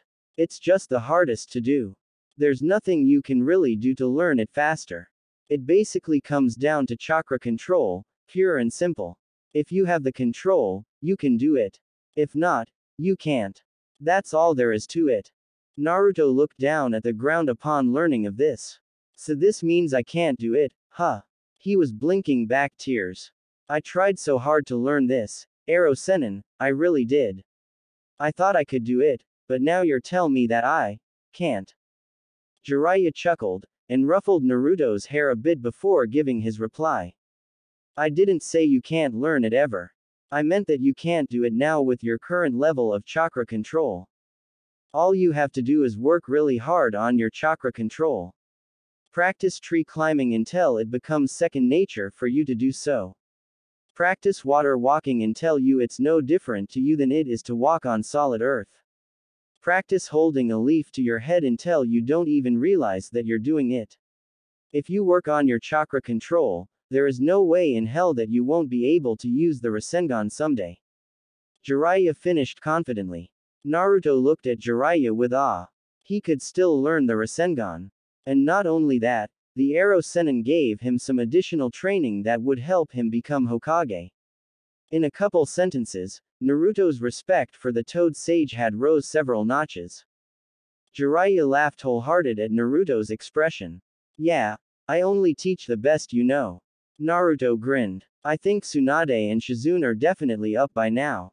Heck, it's almost lunchtime. Knowing her, she's at that restaurant again on her 30th shot of sake. Let's just go there first. I'll bet you she's there. Naruto chuckled and shook his head. 30 shots by lunch. Holy crap. Sure enough, Tsunade and Shizune had woken up, and were currently eating lunch when Jiraiya and Naruto had entered the restaurant. Shizune, upon noticing Naruto, gave him a warm smile and waved for him to hurry up. Naruto hesitated just for a second before breaking out his trademark smile and hurrying over to her. It looks like she's okay. Jiraiya chuckled. Young love. How sweet it is. He briefly wondered if, in a couple years, he would be performing his research on the two of them. He then looked at the two. One was a hyperactive midget and the other was a reserved older woman. Nah. Naruto took a seat opposite of Shizune. Naruto-kun, I ordered 2 plates of tonkatsu for you. I saw that you were hungry after only eating one last night. Shizune said. Naruto was extremely pleased. She understood that he wasn't completely satisfied with 1 plate, and she had ordered ahead of time, so that it would get here much sooner. Naruto only had to wait a couple of minutes until the waiter brought the tonkatsu. Very hungry from training for the past 2 hours, Naruto dug into his plate with vigor. Shizune chuckled when she saw how eagerly he was eating. She poured some water into an empty glass, patiently waiting for him to start choking on his food from eating too fast. On cue, Naruto began to cough, and she gave him the cup of water, for which he was extremely grateful. Ah, phew. I coulda died there. Thanks Shizune-chan, Naruto said before he renewed his attack on his plate. Shizune had already finished her meal and was quietly sipping on a cup of tea while amusing herself by watching Naruto eat. Tsunade and Jiraiya were quietly chatting about some of the finer details about what they talked about last night. Once that was done, she asked where the hell he was this morning. Jiraiya, Tsunade began. Shizune and I waited over an hour for you two to show up. We thought you were still sleeping. I got sick of waiting and opened the door to your room to find you guys not there. I figured that you guys came down here to get something to eat, but you weren't here either. I was going to go to another restaurant when they brought this really expensive looking sake bottle, and well, you know me, she finished with a grin. Chuckling, Jiraiya took a sip of his tea and responded. We were up before you two. I already ate, and I found some miso ramen that someone threw away, and I gave it to Naruto for breakfast. Naruto stopped eating for a second to look at Jiraiya in utter shock while Shizune narrowed her eyes at Jiraiya in distaste at what he had done. Laughing out loud, he told them it was a joke, and would Naruto please learn what a napkin was. He turned his attention back to Tsunade. I was teaching Naruto a jutsu while we were looking for you two. He almost has it, but he got stuck at a certain point. He asked me for help, and I went out trying to help him out while you were snoring the day away. Tsunade punched Jiraiya on the top of his head. I do not snore, you peeping bastard. While Jiraiya was massaging his scalp, Tsunade asked him, so what about this technique is he having trouble with? Jiraiya grinned and said, oh, he isn't having trouble with the jutsu, per se. It's just a matter of chakra control. He's still too young to have the control he needs to use this jutsu. Tsunade began to laugh loudly. Very loudly. It actually took her around 20 seconds to quiet down. Jiraiya didn't understand what exactly was so amusing. What's so funny? Tsunade, who had just about stopped laughing, replied, the brat has crappy chakra control. I've never heard of a Hokage wannabe who even had average chakra control. There's no way he can ever be Hokage. Naruto's head shot up, and Shizune looked reproachingly at her sensei. Tsunade-sama, she began, but Naruto cut her off. Ero Sennin said that no one had the chakra control needed to use this jutsu when they were my age, he said monotonously. Shizune turned to look at Naruto, surprised at his tone of voice. Tsunade herself was surprised. She expected the kid to blow up and start yelling about how he was the greatest or something stupid similar to that. Heck, Naruto startled himself with his answer. Tsunade quickly recovered. Hey brat, I don't know what Jiraiya is thinking, but Shizune here had enough chakra control to be a hospital medic nin when she was 13. Naruto flinched. Sakura had mentioned things about medic nin to him in the few conversations that she didn't do him physical harm. Did she want to be one? Medic nin were at least Chunin level ninja who had extremely high chakra control. They specialized in medical jutsu to heal combat wounds, or treat patients in a hospital. So it is possible for ninja my level to have very high chakra control, Naruto thought. The Hokages were nothing but the best, and I have a long way to get there, he mused. Shizune gave Tsunade a very hard look while Jiraiya inwardly was fuming at Tsunade. Shizune had high chakra control for her age because her chakra reserves weren't anywhere near what Naruto had. Factor in the Kyuubi's chakra, and it's a miracle the kid has enough control to perform a henge. Naruto finished his second plate, and let out a satisfied sigh. He turned his head to look at Tsunade, who he noticed was smirking at him. He decided that he needed to tone her down a little. Naruto put his hands behind his head, leaned back into his chair, and put a lazy grin on his face. Well, if your chakra control is so great, then why don't you become Hokage? Tsunade's eyes narrowed in anger. He knew that one would tick her off. Now for the haymaker. And what do you know anyways? You're just a vain old hag who refuses to look her age. You're old enough to be a ba-chan. Hey, you know what? That's what you are. A ba-chan. Tsunade no Baa-chan. Naruto finished, with a heavy inflection at the end of his little speech, grinning victoriously. Tsunade snapped. Nobody called her old, let alone call her a ba-chan. Realizing that she was imagining his very slow and painful death, Tsunade shook her head, got up, and pointed at the door of the restaurant. Outside. Now, was all she said. Naruto recoiled. He was a dead man walking. He pushes her buttons a little bit too hard and now he was paying the price.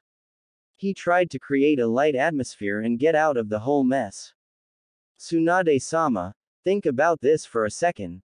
Naruto stuttered. You don't really want to kill me, you're just upset that you're so old. Tsunade's entire body tensed up.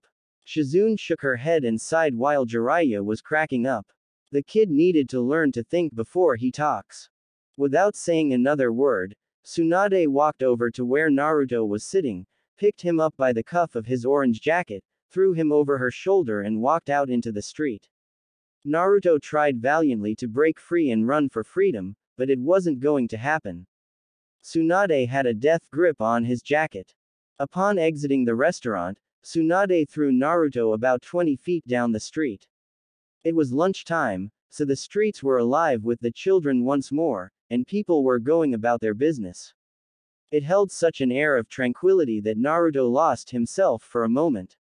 It probably would have lasted longer had Tsunade not punched a crater into the ground. Tsunade slow rose up and released a bit of her chakra to let Naruto know who was the queen bee around here. All the townspeople ran indoors, grabbing the children and ushering them inside as well. In less than a minute, the alive, thriving town had disappeared. Tsunade looked at Naruto, who was angry that she had turned the street into their battlefield. They could have clearly gone to the fields where Ero Sennin taught him earlier. For disrupting this peaceful village and inciting a needless fear into the villagers, Tsunade was going to pay. Ba-chan, Naruto asked. You could have beat me up outside of the town. Why did you do that? Tsunade was quickly getting tired of the way the little brat was addressing her. I couldn't wait long enough to beat your head in, she replied. Jiraiya and Shizune came out into the street to hear that last statement. Shizune gave one last attempt to save Naruto's well-being. Tsunade-sama, stop acting like a little child. Please stop this. Tsunade answered her by lifting up her left pinky finger and spoke to Naruto. I'm going to only use this finger to beat you down. I'm not going to need anything else. You can try whatever you want. I doubt you'll accomplish much, she finished with a grin. Shizune was getting frustrated. These childish antics of her sensei were quickly growing old. Tsunade-sama, please.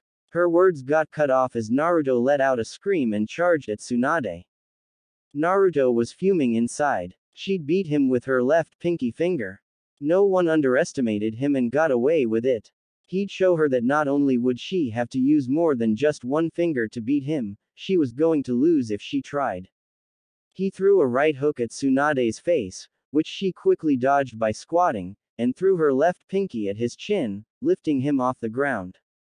Naruto fell on his butt, and was slightly dazed from the hit. Wasting no time, Tsunade stood over him, and flicked his forehead protector with her left pinky, sending him 30 feet down the street. Naruto slowly got up, dusting off some of the thicker patches of dirt that got on his jacket. Tsunade grinned, and egged him on some more. I didn't think that this fight would be this easy, brat. With what Jiraiya was saying, I expected to have to use both pinky fingers against you. I have to say I'm sorely disappointed. Naruto was incensed. A disappointment? She had some nerve to say that. If there was anything that he tried not to be, it was that. Ero Sennin was also watching this fight, and he wasn't going to let him down. Naruto formed a hand seal. Kage Bunshin no Jutsu. A smoke cloud formed to Naruto's right. Once it cleared up, the Naruto on the left was holding a blue ball of chakra while the Naruto on the right was disrupting the flow of the chakra in seemingly random places. Shizune's eyes widened as she finally learned what jutsu Naruto had been working on. The Rasengan. The Yondaime's jutsu. O Tsunade-sama, why did you not ask him what he was working on? Of course he doesn't have the control to do the Rasengan, elite Junin have trouble with it. She was secretly glad that the jutsu he was learning was such a high level one, surely Tsunade-sama would recognize her errors and stop this stupid fight. Tsunade on the other hand was shocked. The kid was learning that. And not only that, what he had formed looked to be the real deal. It looked exactly a genuine Rasengan. If it weren't for the fact that she knew it was an incomplete one, she would have been a little afraid.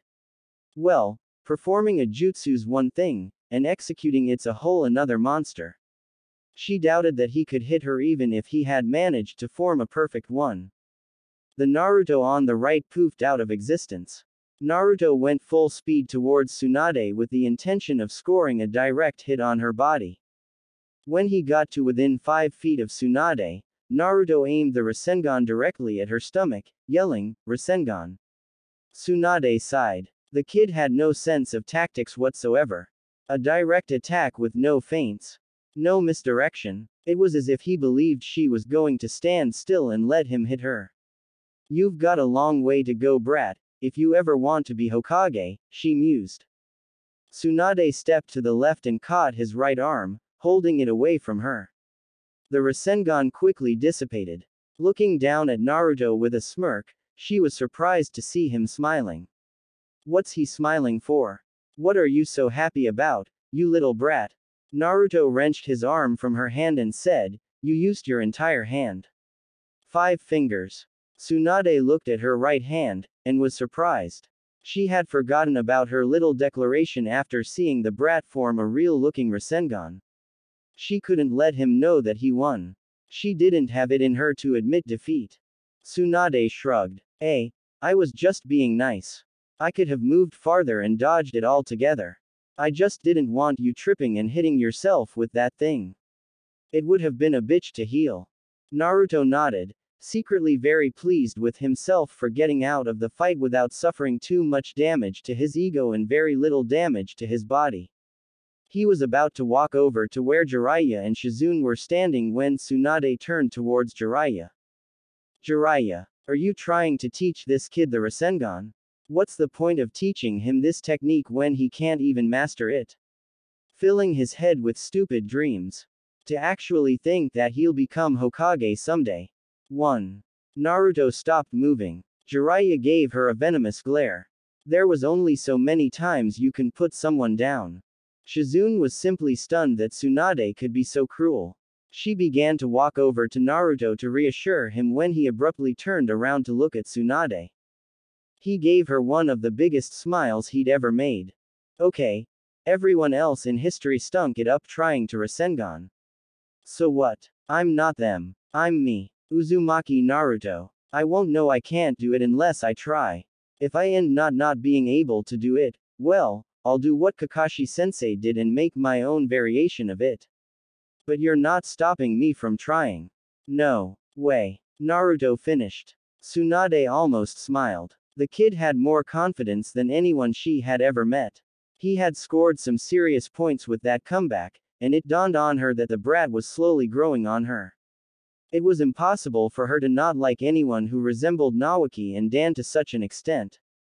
"What can I do to help him?" "Oh yay. I'll bet against him." Tsunade grinned. This was so foolproof that it was genius. "Okay brat, you want to make a bet?"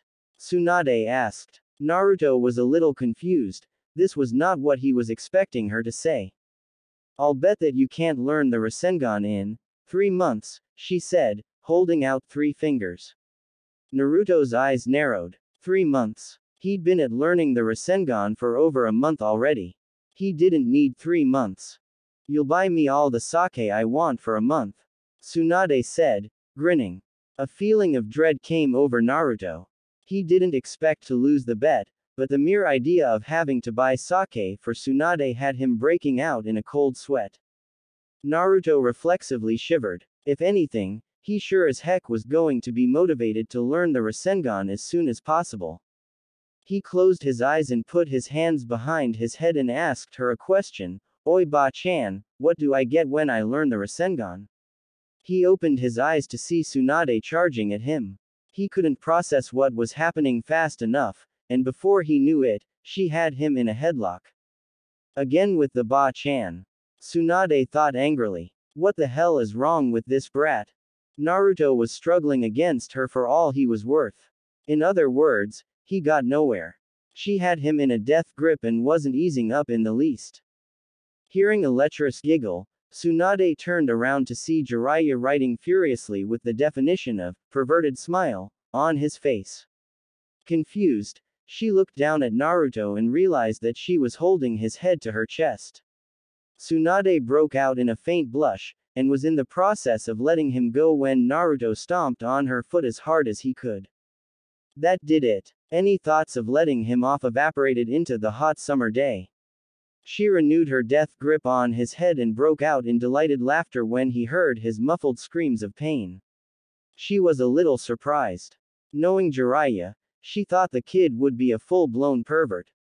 As it was, the kid wasn't even breaking out in a nosebleed.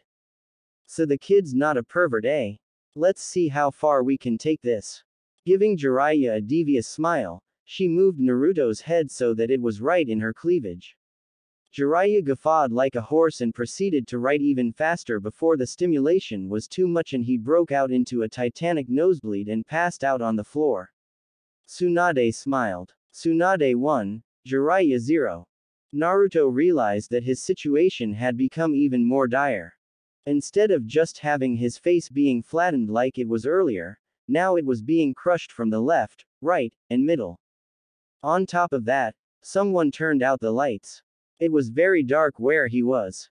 Getting a little desperate, he moved his head in what few directions he could and began to fight against her even harder when he noticed a faint glint of light.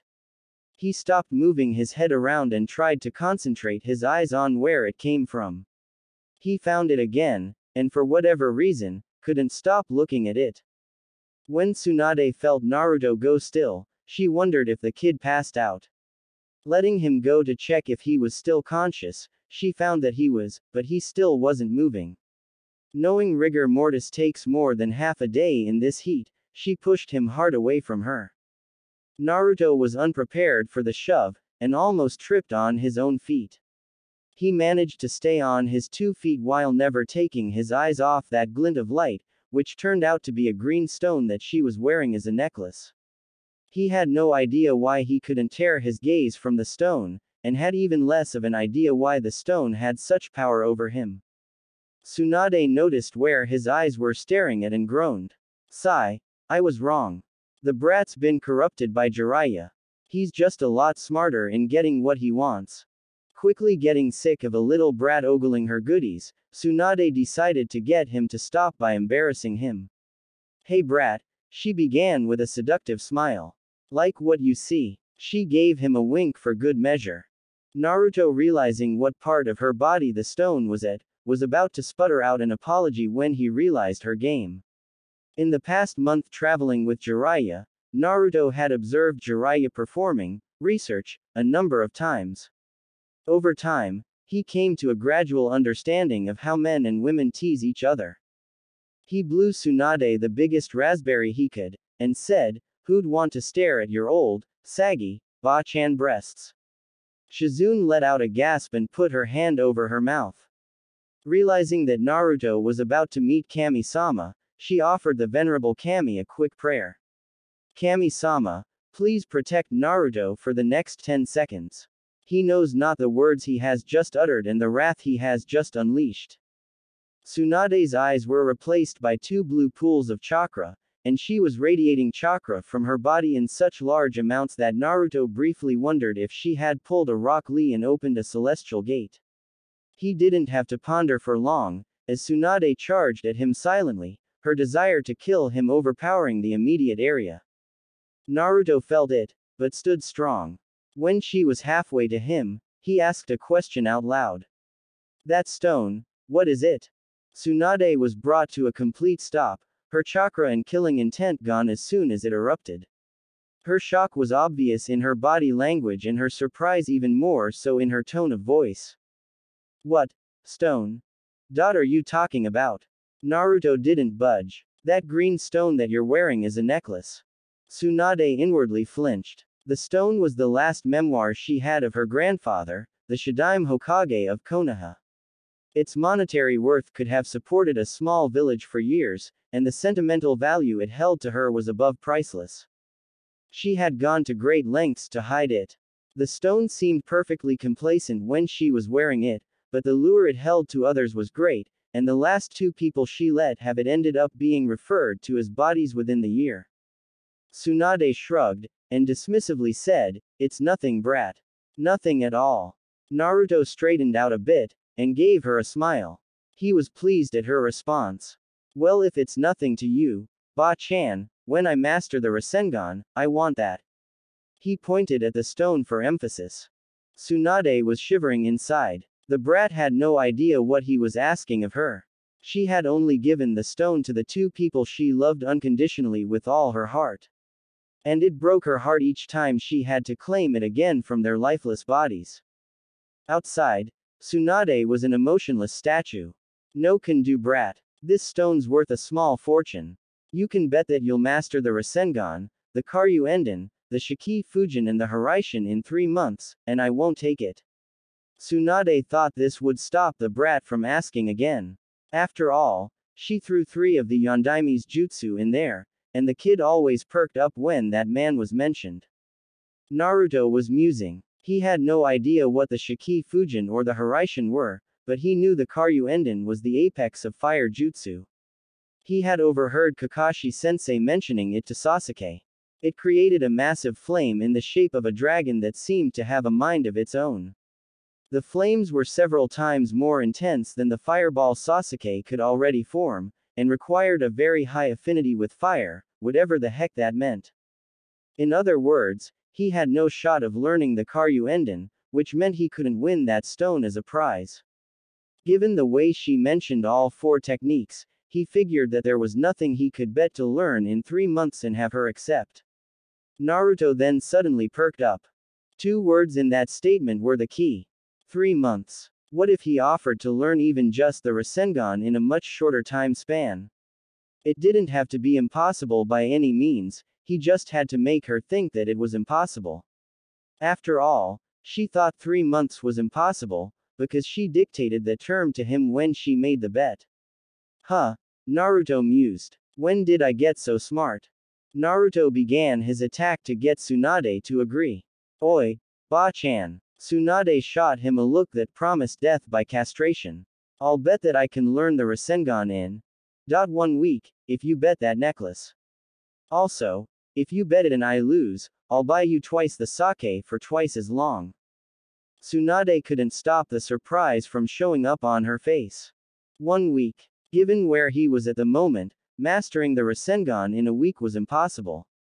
You can't just suddenly wake up one day and control chakra. She knew. She tried. Really hard, in fact. It hurt her a lot when she failed. She still winced when she recalled trying to hold 100 leaves to her body while running up and down a tree that she had doused in water. Oh, she also tried to do it blindfolded, being told from Jiraiya that practicing tree climbing while being blindfolded greatly improves your control. What happened that day was that she lost half the leaves before she even got to the tree, and she couldn't sense where the tree was. She ran face first into the tree, ruining her clothes and cutting up her face. In the end, the lesson learned was that chakra control is something gained over a long period of time. Not 1 week. It was impossible for him to master it in a week. It wasn't even her opinion, it was just a fact. With that knowledge in mind, Tsunade agreed to the bet.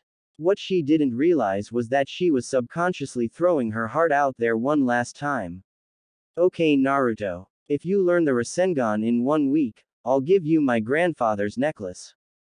It was her grandfather's. Oh well. Naruto didn't really care at the moment as he jumped for joy. He had convinced Tsunade to bet the necklace. Still, 1 week was a pretty harsh deadline. He looked at Jiraiya and said, I'm going to go practice it. I only have 1 week. That's not a lot of time. Jiraiya had just woken up from his stupor and caught the last bits of the conversation. He didn't know what Tsunade has bet, but he didn't really care. He nodded, and Naruto broke out into a full-blown sprint towards where he had practiced earlier in the day. Jiraiya decided that the kid was probably better off trying to figure out chakra control on his own, and went back into the restaurant. After all, he still had to finish writing what he started. Tsunade saw this, and proceeded to follow Jiraiya. Shizune looked at Naruto quickly disappearing into the fields, and at the 2 Sannin making their way into the restaurant to get drunk. As Tsunade walked back into the restaurant, the village came back to life. Shizune then wondered what she was going to do. She did know that the last thing she wanted to do was follow Tsunade back into the restaurant. Being with Tsunade does things to you, and getting sick of the smell of sake is one of them. Deciding that she wouldn't be able to tolerate the smell of sake so early in the day, she dropped Taunton off with Tsunade and began running towards Naruto. Looking back to see Shizune running to Naruto, Tsunade chuckled. Help him all you want, Shizune. I'm going to enjoy my sake. Shizune-chan, do you know what I'm doing wrong? Naruto asked, frustrated out of his mind. He'd been at practicing the Rasengan for over an hour, and didn't feel like he had made any progress. Shizune pondered her answer. She knew that he really wasn't doing anything wrong. It was just that his chakra control was woefully inept to hold what he could already form in place. I don't think you're doing anything wrong, Naruto-kun, Shizune began. I just think it's, as Tsunade-sama said, your lack of chakra control. You're having trouble keeping the second step Rasengan you form stay in a perfect sphere. Because of that, any thin layer of chakra you produce to perfect the third step and master the Rasengan is instantly broken. Naruto sighed. The Rasengan truly was an incredibly difficult jutsu.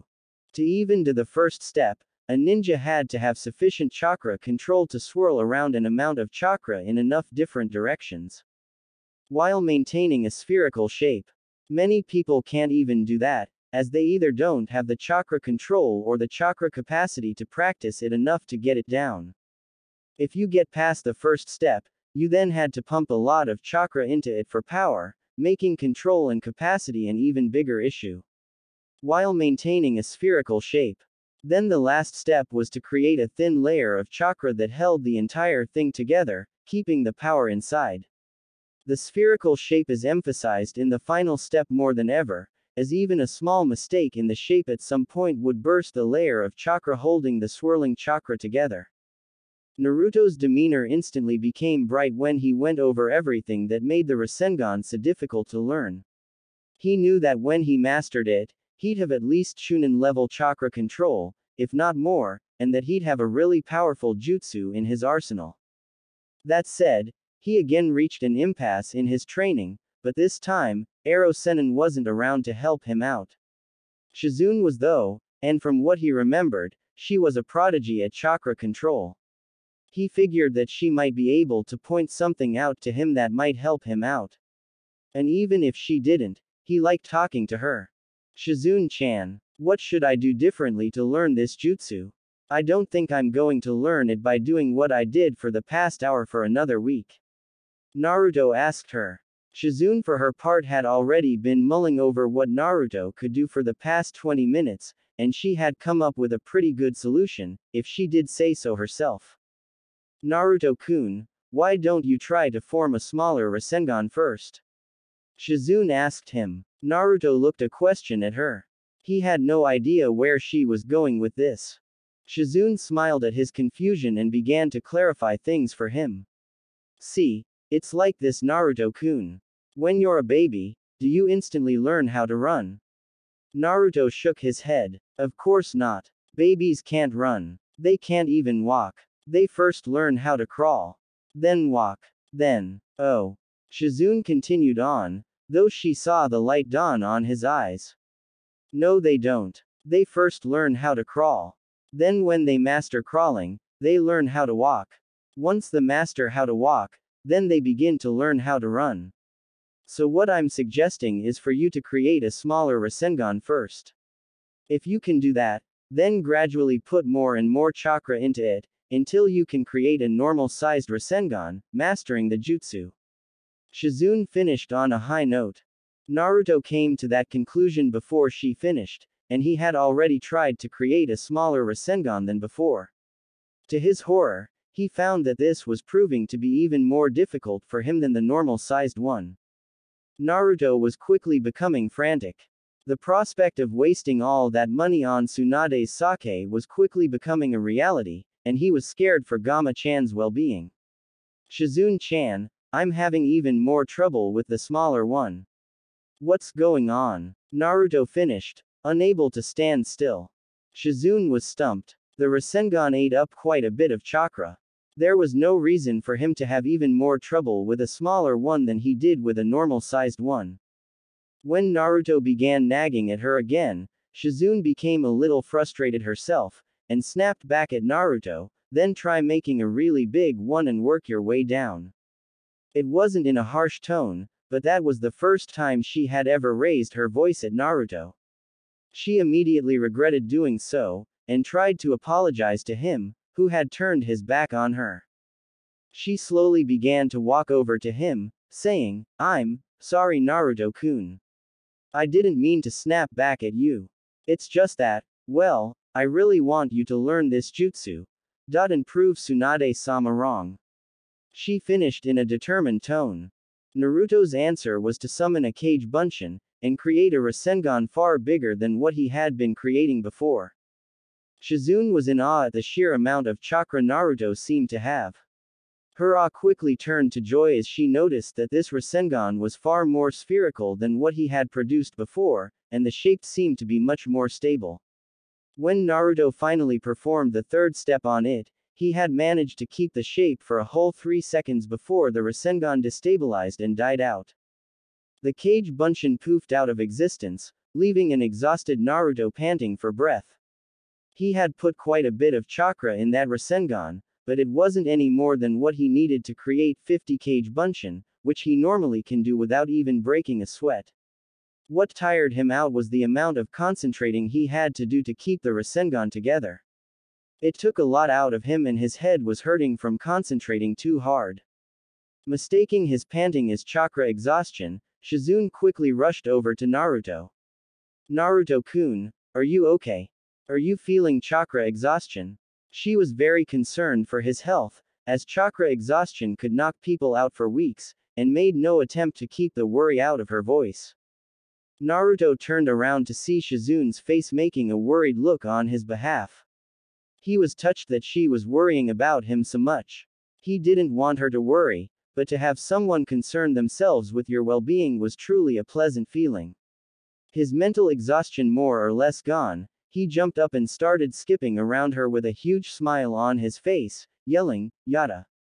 each time he landed.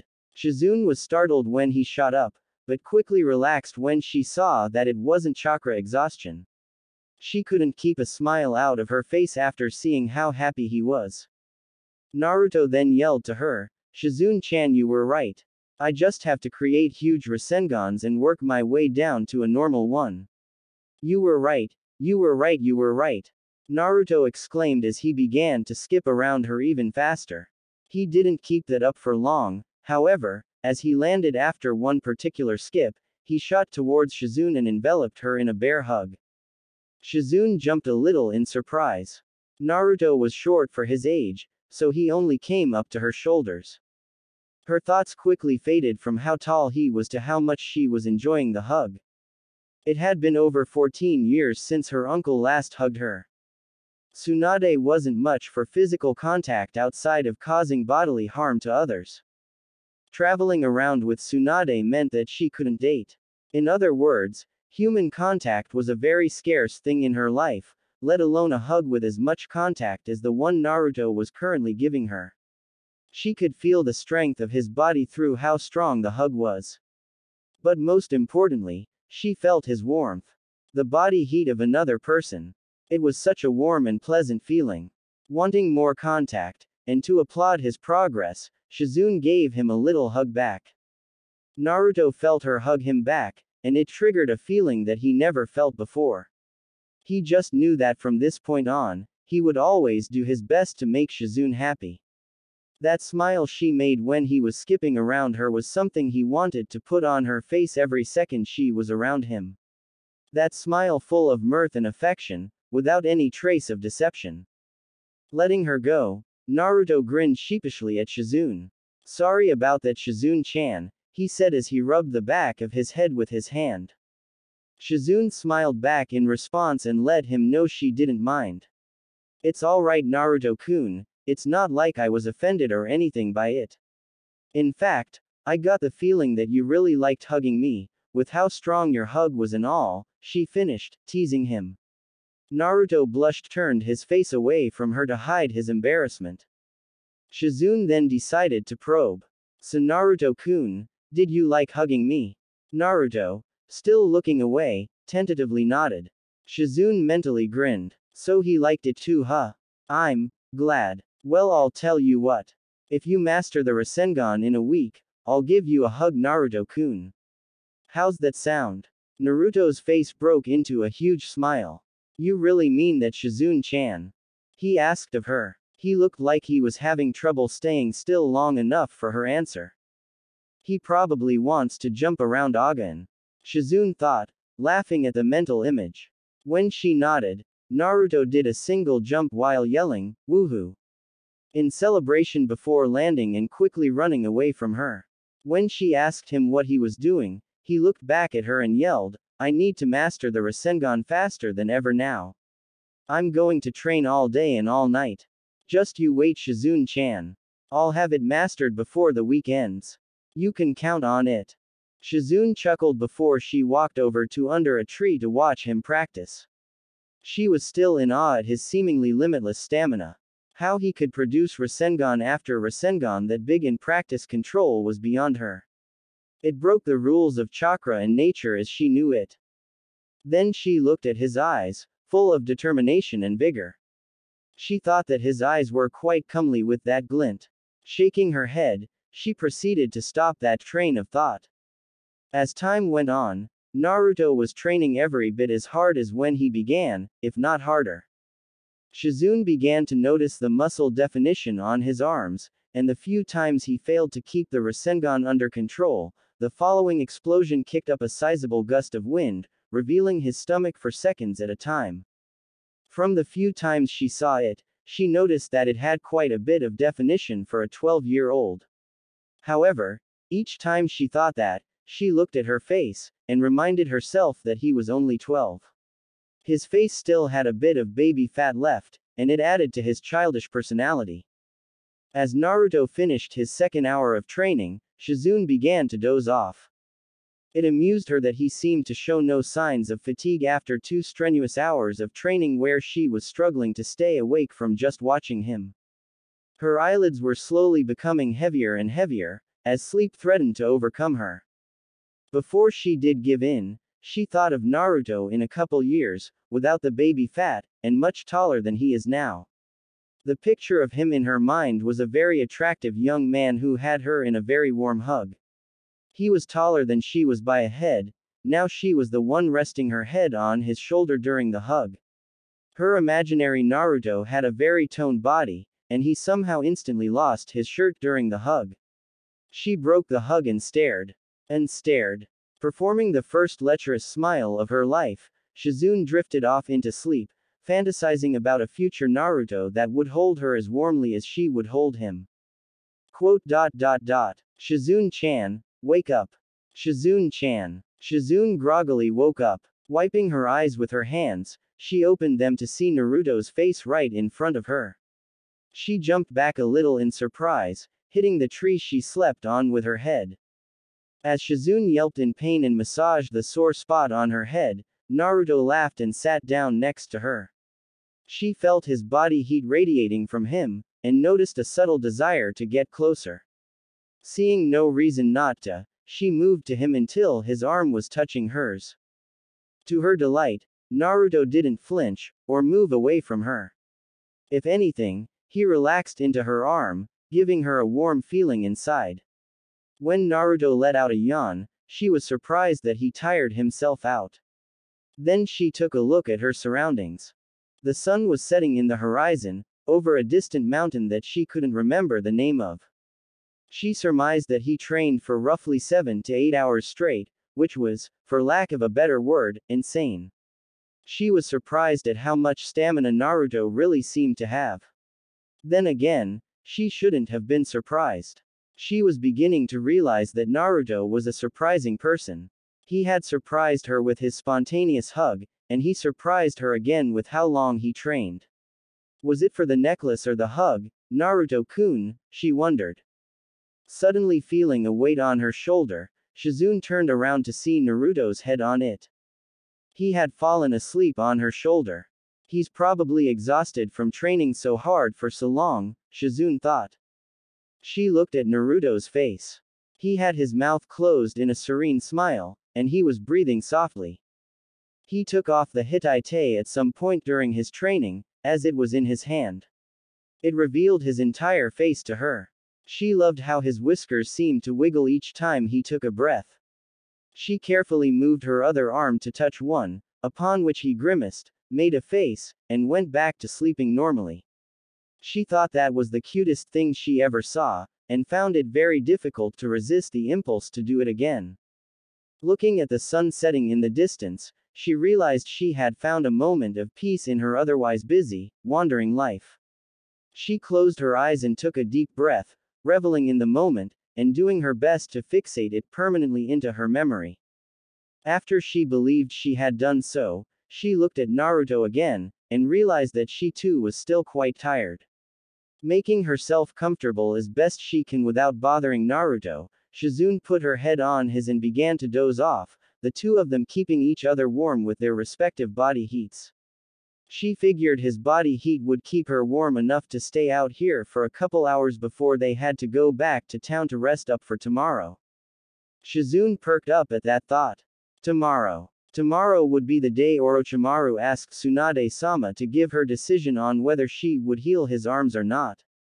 She was worried only for a second though, as she knew Tsunade-sama would refuse Orochimaru's request. And then what? She thought. Would Tsunade-sama go back to Konoha? Probably not. She'd just continue to wander aimlessly throughout the continent, and Jiraiya-sama and Naruto-kun would go back to Konoha. Her heart ached at the latter. She would continue to follow Tsunade-sama, and Naruto-kun would go back to Konoha. This was really the last time that she had to be with him. Blinking back a few tears, she decided that all she could do was enjoy the time she had left with him, and proceeded to rest her head on Naruto's again. She decided that it was awfully comfortable, far more than a pillow was. I wonder if they sell Naruto-kun pillows at Konoha, she thought to herself, giggling at the thought. She got all the laughs she could, because she was sure there weren't going to be many tomorrow. On a wide field, green as far as the eyes can see, two men stood facing two women. Only 30 feet separated the two groups. The sun stood high over them all, bearing witness to the meeting. So do you have the bodies ready, Tsunade? Orochimaru asked. Tsunade in response pulled out a scroll, and performed a hand sign. A small cloud of smoke appeared, and two bodies fell onto the ground. Shizune gasped in utter horror. The drunks from 2 days ago. Ku. I knew you would do it, Tsunade, I knew it. Orochimaru exclaimed, extremely pleased that he read her correctly. Let us conduct the exchange like we would prisoners. Tsunade. Bring the bodies halfway. I will then bring Nawaki and Dan back, and you will heal my arms. Is this to your satisfaction? Tsunade in response picked up the bodies, and proceeded to head over there. Shizune was stunned. This wasn't happening. Tsunade-sama, how could you? You said you weren't going to do this. Even if he brings them back, it won't be them. It won't be them, Tsunade-sama. Please don't do this. You'll regret this for the rest of your life if you do. Please don't do this, Tsunade-sama. Shizune yelled with tears beginning to form in her eyes. Tsunade did not respond to Shizune's cries. She just carried the bodies to the halfway point, dropped them, and walked back to Shizune without uttering a single word. Shizune was on her knees crying silently by the time Tsunade made it back. Her mind was refusing to accept what was going on. Tsunade looked at Shizune, who looked back at her pleadingly. Tsunade's facial expression remained impassive, as she turned to Orochimaru and uttered her first words. Get on with it, she said tersely. Orochimaru grin got even wider. Tsunade-hime, you're fighting with yourself inside, aren't you? Tsunade's eyes narrowed in response. Ku, do not worry. You are making the right decision. I knew you would, Orochimaru said as he and Kabuto began to walk to the two laid-out bodies. Tsunade's face went back to the impassive expression she had at the beginning. Shizune realized that Orochimaru was walking over to the bodies, and prepared her senbons to kill him. She lined up her first shot and proceeded to fire, when Tsunade stepped in front of her. Shizune, from the shock more than anything else, stopped her shot. Tsunade looked over her shoulder at Shizune and said quietly, "I want to see them." That was it. Shizune couldn't take it anymore. No longer having the strength to hold her tears back, she began weeping uncontrollably. She bent down even further, covering her face with her hands, refusing to accept what was going to happen. Orochimaru stood directly in front of the bodies, and Kabuto, using Orochimaru's chakra, began to perform the kinjutsu required to bring back Naoki and Dan. When he completed the last hand sign, he yelled, "Edo Tensei," and put his hand on the ground. Nothing happened. A quick breeze went by as Tsunade allowed herself a small smile. The corpses exploded.